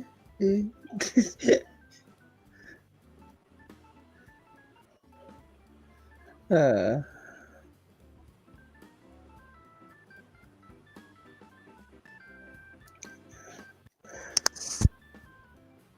All right, here we go. Two outs now in the bottom of the seventh inning, 9-2, and it's Alberto Abreu still out there.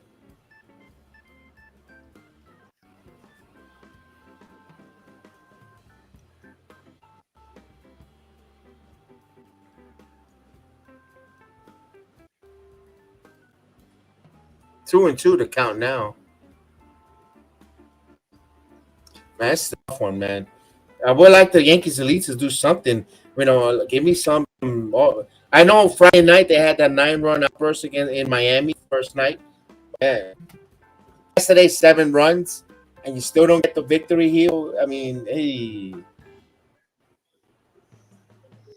yeah, it's interesting to hear John Smoltz talk about how things were back in the day. He's like, man, back when me and Glavin were pitching like 240 innings like every year, it was just expected out of me and Glavin. mm-hmm. Yeah, This one's popped up. This would should end the inning. And Stanton makes the play. So we go to the eighth, where the Yankees trail 9-2. It's a tough one. And Cashman destroyed the team, and how Steinbrenner, they don't care. 98 was about winning, and now it's destroyed. I mean, yeah. And I was telling Caputo earlier, I mean, it's the board of directors. The Yankees are run like board of directors, the collaboration. They like using that word a lot here. They collaborate. And with the board yeah, of directors, the Yankees amount of budget, you can't go over that budget, and the general manager has to buy the groceries that amount of budget of money. Maybe he could go back and ask for an increase from for a certain player, and sometimes the owner says yay or nay. I'll deal with the board, but they have a threshold that they have, and they don't want to go over, and that's how they're operating. They no matter what we say or what we do, blue in the face. If they have when the millionaires have a threshold of a budget, they're gonna stay with that, bro. They're not gonna change. That's why the general manager has to be creative to make a deal. Drop a couple. Someone takes salary to get another salary to make money to get a certain X amount of players or X, Y, Z. I think that's what Captain tried to be cute when it came to the IKF Brovet Donaldson move. You know, get rid of Sanchez, where there was actually some promising blue chipper going there. I'll give you Urshela, who's a young player playing well. I'll take Donaldson if he gives me what Urshela could give me defensively, and maybe he recovers. We'll get a switch hit catcher, a stopgap shortstop. Just didn't work. That really hampered the Yankees badly. yeah, and like we were telling Caputo earlier, for every Yankee fan out there, yes, blame Cashman, but he's not the one to entirely blame either. It's also to blame on Hal Steinbrenner. Look, Donaldson was $25 million. We know that IKF is making 5 or 6 right now. So for $32 million for 3 players, average is like around $10 million a player here. If we're gonna do the math like that, so by getting those 3 players, they thought they were being cute to kind of average $10 million a ball player. Where instead of keeping Urshela, maybe Carlos Correa, but they probably pay like 40, and they thought they were going to say 50. They try to be cute, say $15 million or whatever, and they bit them in the ass. Plain and simple. Yeah. Plain and simple. They tried. They said, well, we can get 3 players and pay them $33 to $32 million. That's like almost having 10.5 and $11 million a player. I mean, it didn't work out. Bad gamble.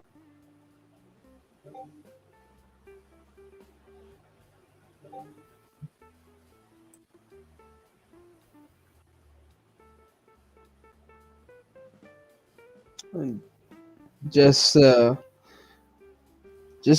much going on that just needs to be resolved, and hopefully Yankees are a little bit of a shambles that we haven't been in a long time here.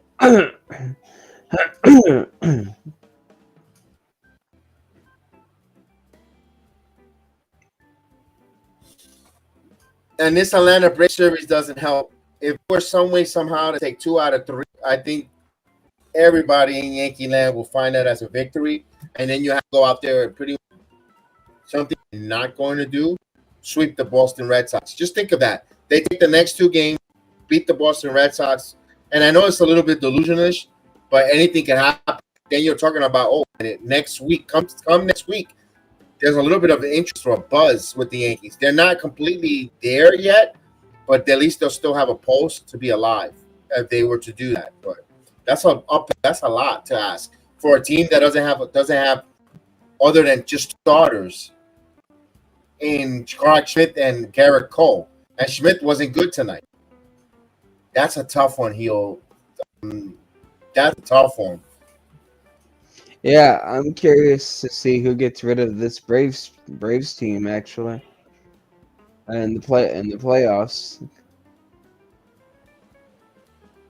Personally, tomorrow I will go with Vasquez, and none of this opener crap. If you bought the kid's been a starter before in major league level, don't do this starter stuff. Just go, let him pitch, let him start the game, let him go out there. If you want to bring Brito pitch, or bring up, just let them start. Let them start into this. They're trying to get cute with that one. With the Yankees, not the Tampa Bay Rays. They're not this small market team with openers. I would have found a way to save Cole for this series, because I'll be honest with you, I don't trust Brito or Vasquez in a game like this. Well, Cole pitched yesterday, so he wasn't going to. I know. I know. I just said you're gonna get. You also want to get Cole against the Red Sox because that's the team you're taking. So if you want to beat your teams, you're mixing head to head. So kind of work for the Yankees a little bit here. They're gonna have Cole against the Red Sox either Friday or Saturday. I'm not too sure how that rotation goes. To be on break, probably Friday, but at least you have Cole against the Red Sox. Try to beat teams ahead of you. Standings. This is interleague play where, yes, you want to beat your interleague foe because you want a game, but it's not going to hurt you head to head wise. IKF gets a hit there. Look at that in the 8th inning. Multi-hit game for Isaiah Falefa.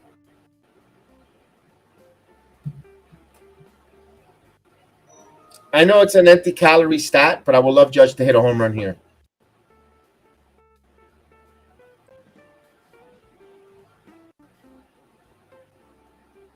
At least makes the score a little respectable.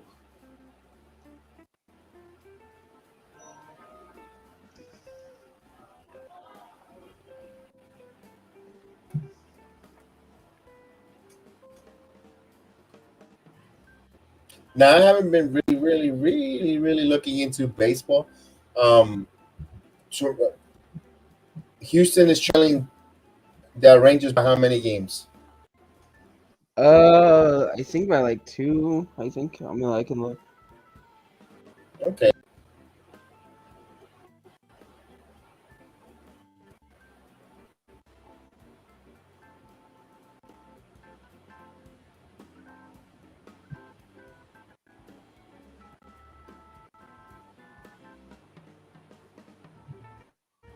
Actually, by 3. 3 games, and it might be 3.5 after this game. Because the Rangers are going to win today. At least the way it's looking now.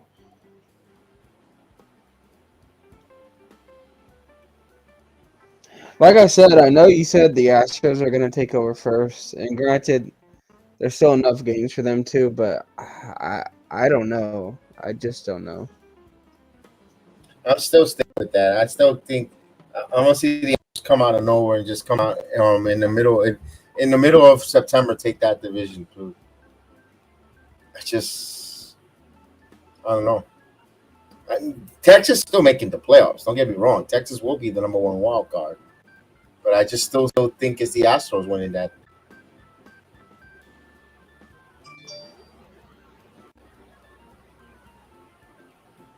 So first and second now with Gleyber Torres with 1 out.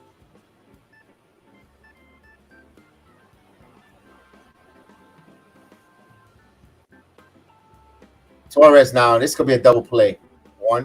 This happens so much with this team. Every time they have something cooking or going, lack of working the count.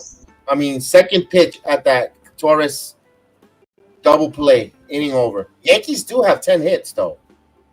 10 hits, but they only got 2 runs to show for it here. Yeah, I know. It's frustrating.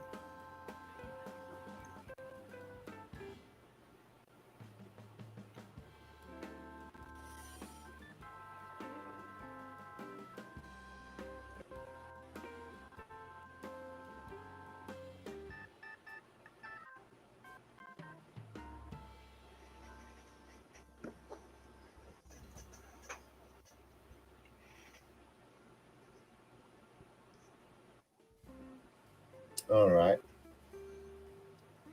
We're at the bottom of the 8th inning, 9-2.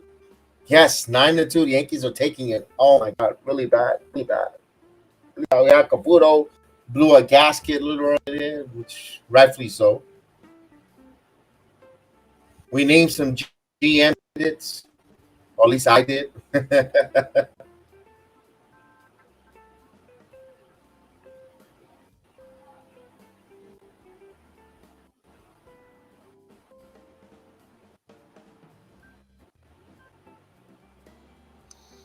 Yeah, if the Yankees lose this game, they'll be flirting with being under 500.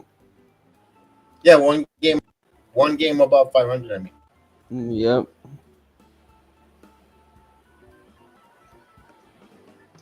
And I don't even know when was the last time the Yankees were under 500. 1991. This late in the season.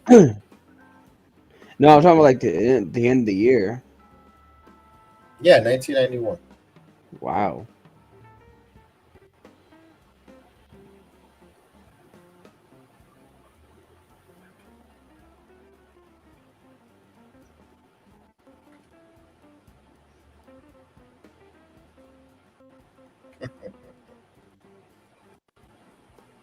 So I think they're gonna leave Alberto Abreu here. Why not? Why not? They'll probably send him down to AAA so he can stay off. Give him the proper rest.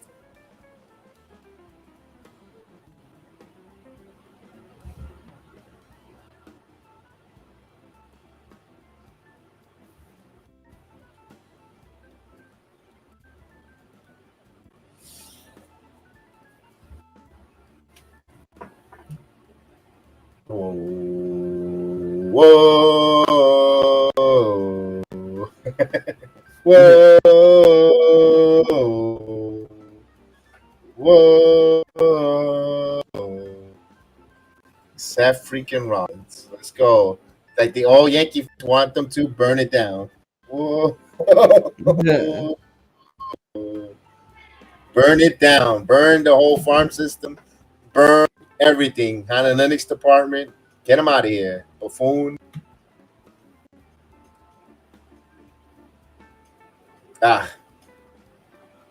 So we got a 3-2 count here to the big guy Olsen. The big guy. Ray Olsen, I guess. Walked him.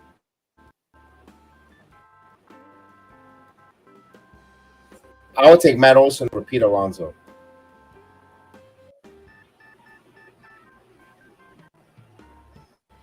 No, Matt Olson is better than Pete Alonso. Yeah, that's what I'm saying. I take Matt Olson over Pete Alonso. Oh, not bad. I'm not a big fan of Pete Alonso. Not because he's a Met. I don't know. I do like his Francisco Alvarez for the Mets. That's a player right there. And I like McNeil. Believe it or not, I kind of like McNeil the way he hits. Yeah, McNeil is a good contact hitter. So is Nemo. Mm-hmm. There's a double. The Yankees double play. All right. 2 outs now. Yeah, Nemo's another one who's a gamer.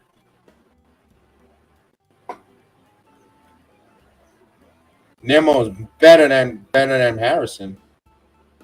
All around player. Defensively, I still want Harrison Bader. I don't know if I agree with that.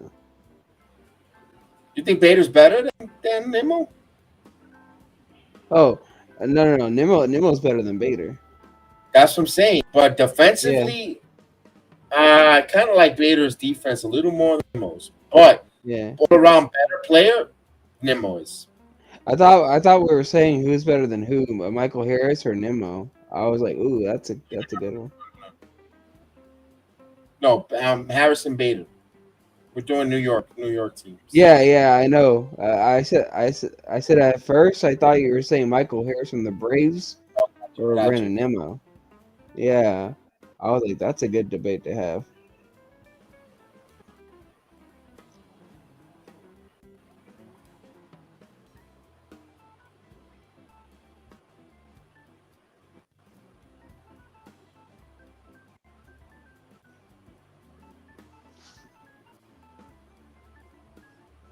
That's right. It's Rosario. Rosario's 2 for 4 this afternoon or this evening. Double, 2 RBIs, 2 runs scored. The guy that got traded for air from the Guardians. Mm-hmm.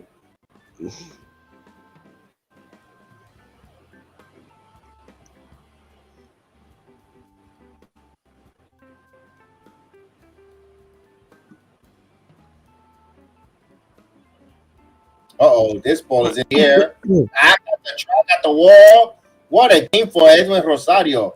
2-run shot. Makes it 11-2.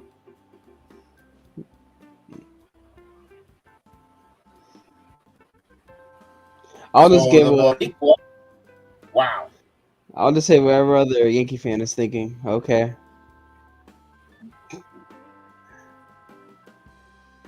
It's a 9-run. Well, you thought they were going to hit. I thought Stanton was going to hit a 7-run homer and tie it, but that's out of the question. Now, no, they can't hit a 9 shot. By the way, that was a cookie right down like Highway 80. I know. That's the motto of Beto Abreu. That's what he gives you, night in, night out. Yeah. Batting practice fastballs. All right, so we look like we're going finally to the top of the 9th inning and put the Yankees out of their misery as it pops up. Like, Abreu may as well told Rosario, like, here, want to practice at the home run derby for next year? Here you go. Yeah, right. Yeah. Can that be your derby pitcher? Yeah, exactly.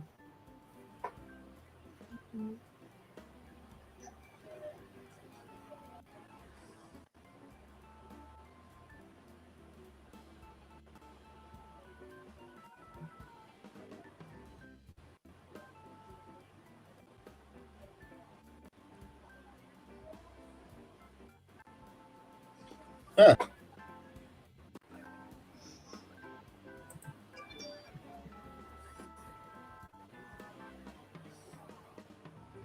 Maria, terrible game, very bad. Yep. Well, we may as well prepare to be one game from being under 500. One game above 500. Yeah. 1991, is that what you can said, Kev?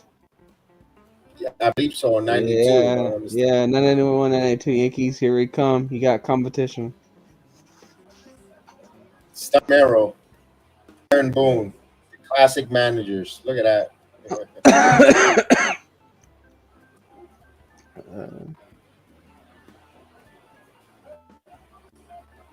Clash Schmidt is terrible. He's been pitching well lately, but no, he was bad tonight. Yeah, this was like if it was his first bad game in a while, so I'm not gonna give him like crap. Yeah, he's not ready. Today, when I opened up the broadcast, I said, you know what, Schmidt's got to show us something tonight. You know, he's been pitching well lately. It's a big test for him. If he goes out there, give me 5 innings. Give me 5+ innings, because I know he's not going to give us 7. He's not going to give us 6. They're not going to let him go that. So give me the usual 5 and a third innings, 2, 3 runs. You know, Yeah, we'll see where we sit on that. So, but no, he didn't even give us that. in fairness to Clark Schmidt, not too many people go against the Braves in their home stadium and survive. Yeah.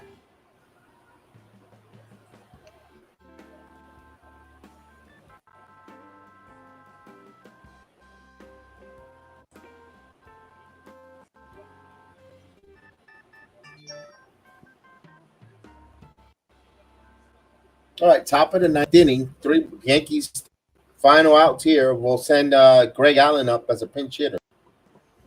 Allen now swings and fouls. I don't know why he's not playing in left field. Greg Allen. Don't get it. And he's a natural outfielder. No, I don't get that. Why he's not playing? I mean, They played Willie Calhoun. They force fed us Willie Calhoun for the month of June. I mean, they should give us a diet of Greg Allen here as a natural outfielder. You know what I mean? They do things that make you scratch your head.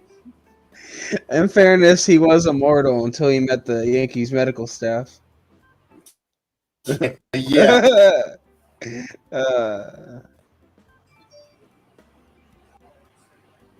Oh.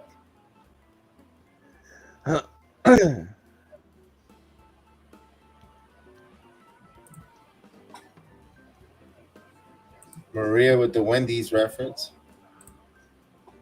I like Wendy's, by the way. I could use my workers there. Who doesn't like a nice Baconator? A Baconator or the classic?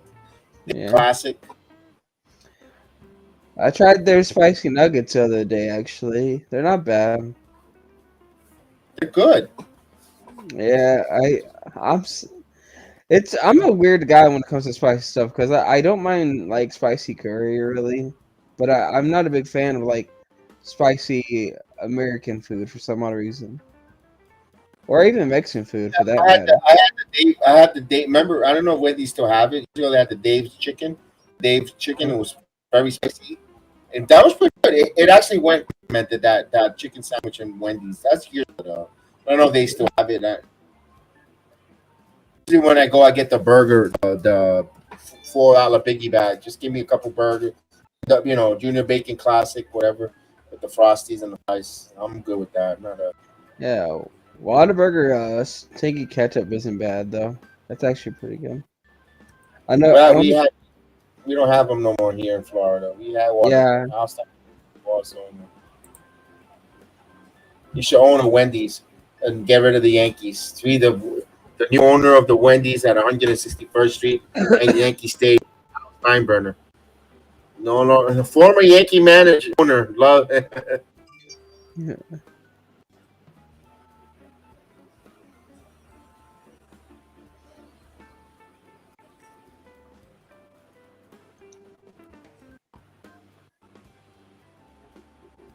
Wendy's shakes or salads from Wendy's. When it gets cold, the chili and the baked potato is always good to go with. Oh, Severino pitch tomorrow. Your thoughts? Is he slated to do tomorrow? I think the Yankees got no one else, Aiden. I don't think they have no one else right now. You're gonna have to just swing or swim with Luis Severino and then unless if you're gonna go with Brito or Vasquez. Those are your three options for the next two games, Aiden. I mean, the Yankees don't have other alternative. Might as well bring the most experienced one out of all three. Will be Severino. That's the way I see it. I don't know about you, Hugh. yeah. But on the flip side, though, when it's chilly, man, I love the meat soup from Olive Garden. I'm not gonna lie. Oh, really? I haven't Yeah. had it.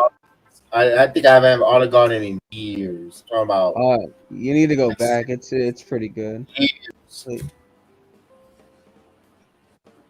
years, because growing up in the and doing cooking Italian food. I mean, I can't find it insulting what Olive Garden calls Italian food. Just me. But does it solve an issue here? Like when you're craving for lasagna or baked ziti and you don't want to turn on the oven, especially with the heat index. Oh, by the way, the heat index where you're at, this is 116, bro. In Texas, where you live at. Oh, right now it's 94. It's 94 degrees at nighttime. Yeah, it's 94 and it's like 105 heat index. It is hot. ACs are not working. Yeah, my AC's on, and it was like in the daytime I think it was around 105, 100. Yeah, it doesn't feel like the house doesn't cool down either because it's so hot outside. Oh, my house was fine. We got a really good AC, so. Oh, you're lucky. Yeah.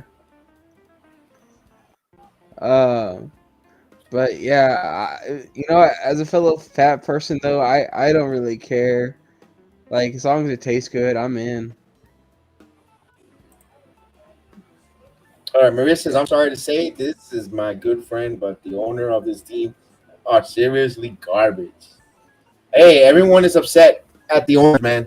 Everyone is upset at how Feinberger. Join the club. Join the club. Yep. Yeah. Join the club because everybody's upset. Everybody's saying fire Mike Cashman. Get rid of Hal Steinbrenner. Yeah. Yeah, like LA Knight. If you want to fire Cashman, hey, give me a yeah. Yeah.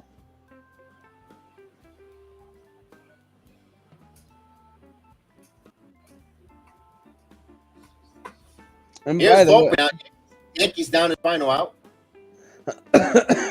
And by the way, LA Knight, I believe, should get a push. I think here's how it should go at WrestleMania. LA Knight should face Gunther and take the title off of Gunther. And I think Logan Paul should face Rey Mysterio and take the title off of Rey Mysterio. That's just me, though. Volpe hits this one in the gap. Volpe, that's a double off the wall. Volpe now trying to run score. McKinney will score. Now Volpe will go in. Does he get a triple out of it or just take with a double? Volpe is in there with a triple. Yay. 11-3. What do you think about that though, Kev? LA Knight, Gunther, WrestleMania, and then a Logan Paul or Mysterio. Staying relevant hot that long until WrestleMania. Yeah.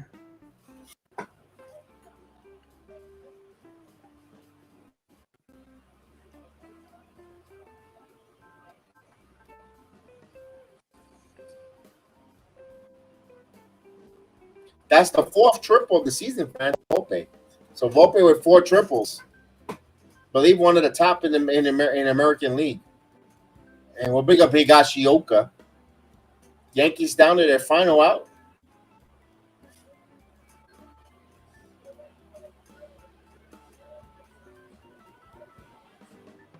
If it wasn't for that wall, I think Harris would have dove for that, but he knows he would have been injured without a doubt.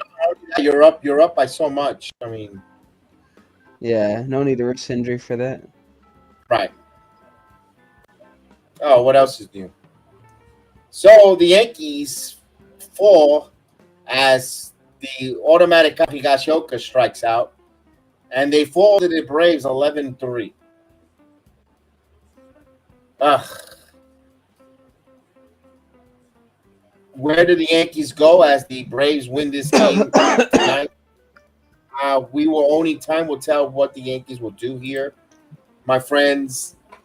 Again, tomorrow night the Yankees are over 6 games over the wild card. I will be doing the NXT watch-alongs till they cut it to 5 or lower. We'll be back on in the weekdays. Next game will be against the Boston Red Sox.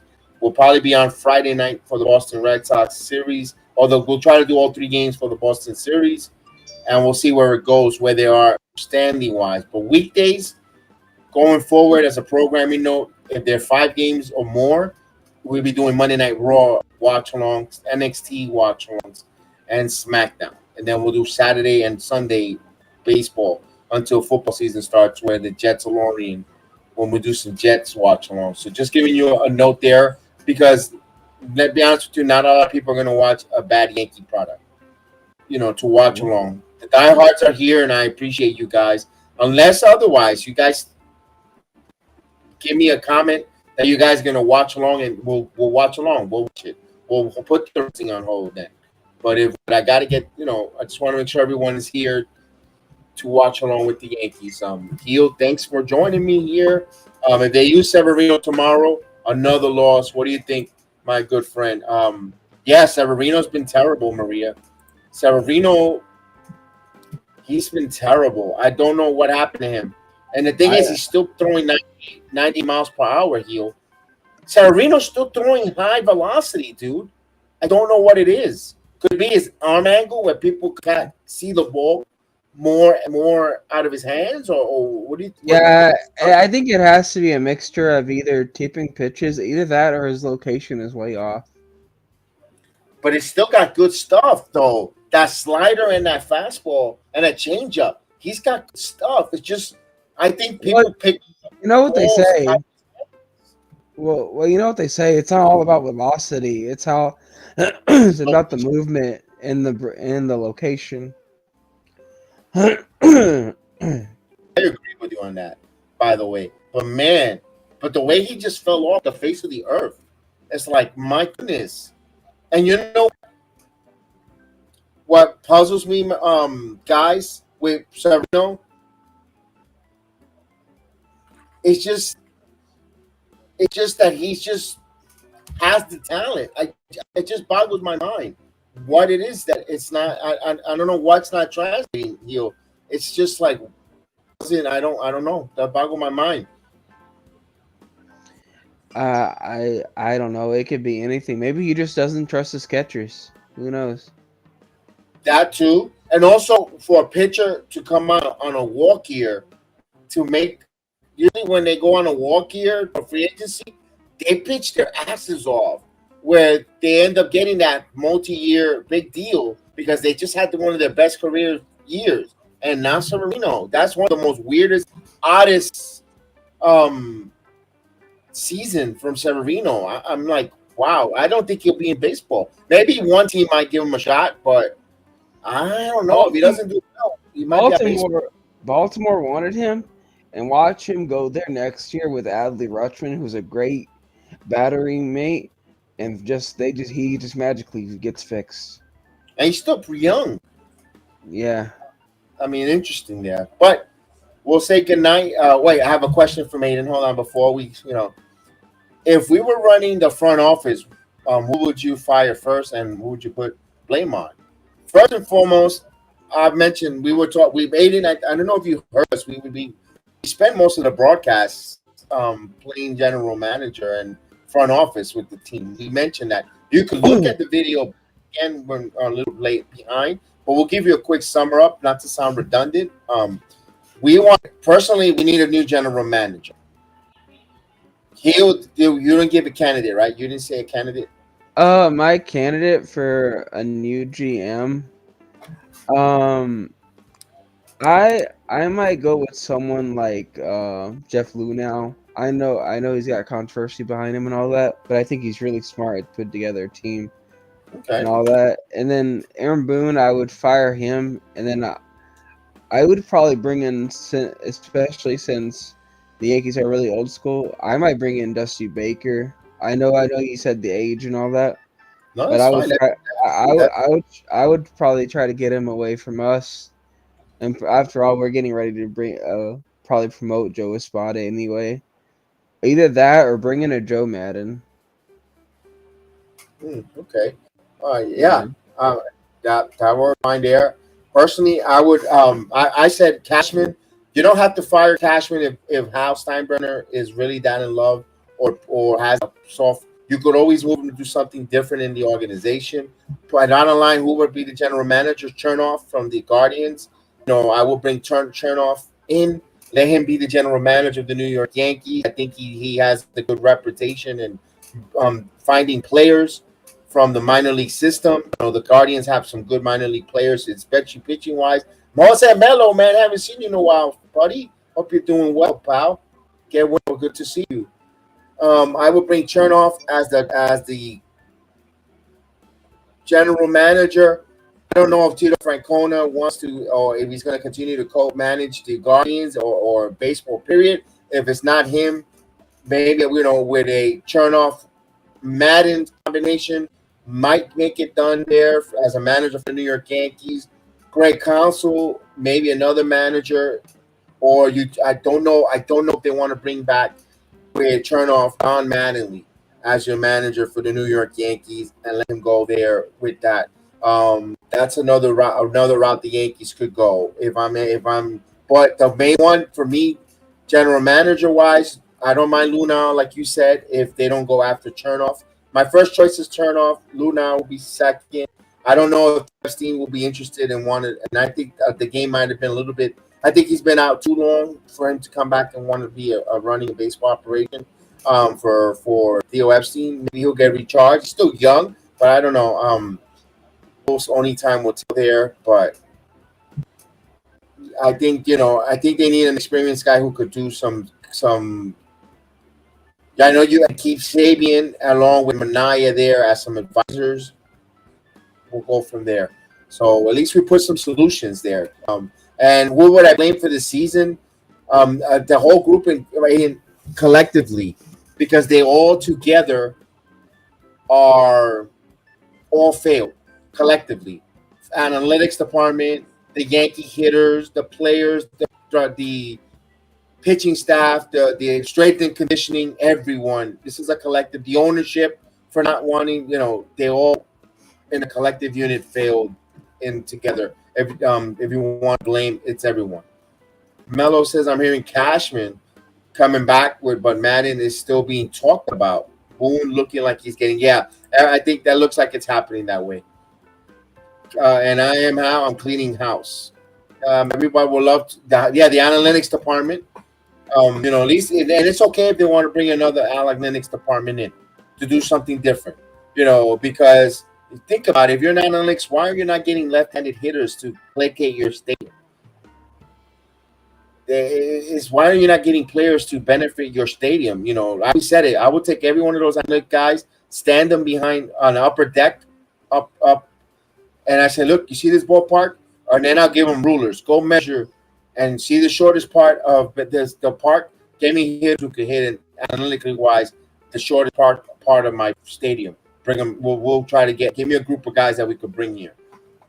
Case in point, but it is what it is. We'll see. We'll keep an eye on those things, and we'll have plenty of time to talk about cleaning house and who's candidate. I mean, we still got 42 games left of the season, and then we still got a whole off season to speculate and who might come in, who might go. So there's a lot of meat on this big turn tenderloin that's called the Yankees right now. They say no more analytics, going back to the Yankee ways. That's the word out there. I heard that as well. I've been hearing that in the way they're moving towards bringing those guys in there. Who knows if it's not working, make a change. At least they're doing something. Starting pitching and home run hits. They need starting pitching. They need contact. They need switch hitters. Yankees.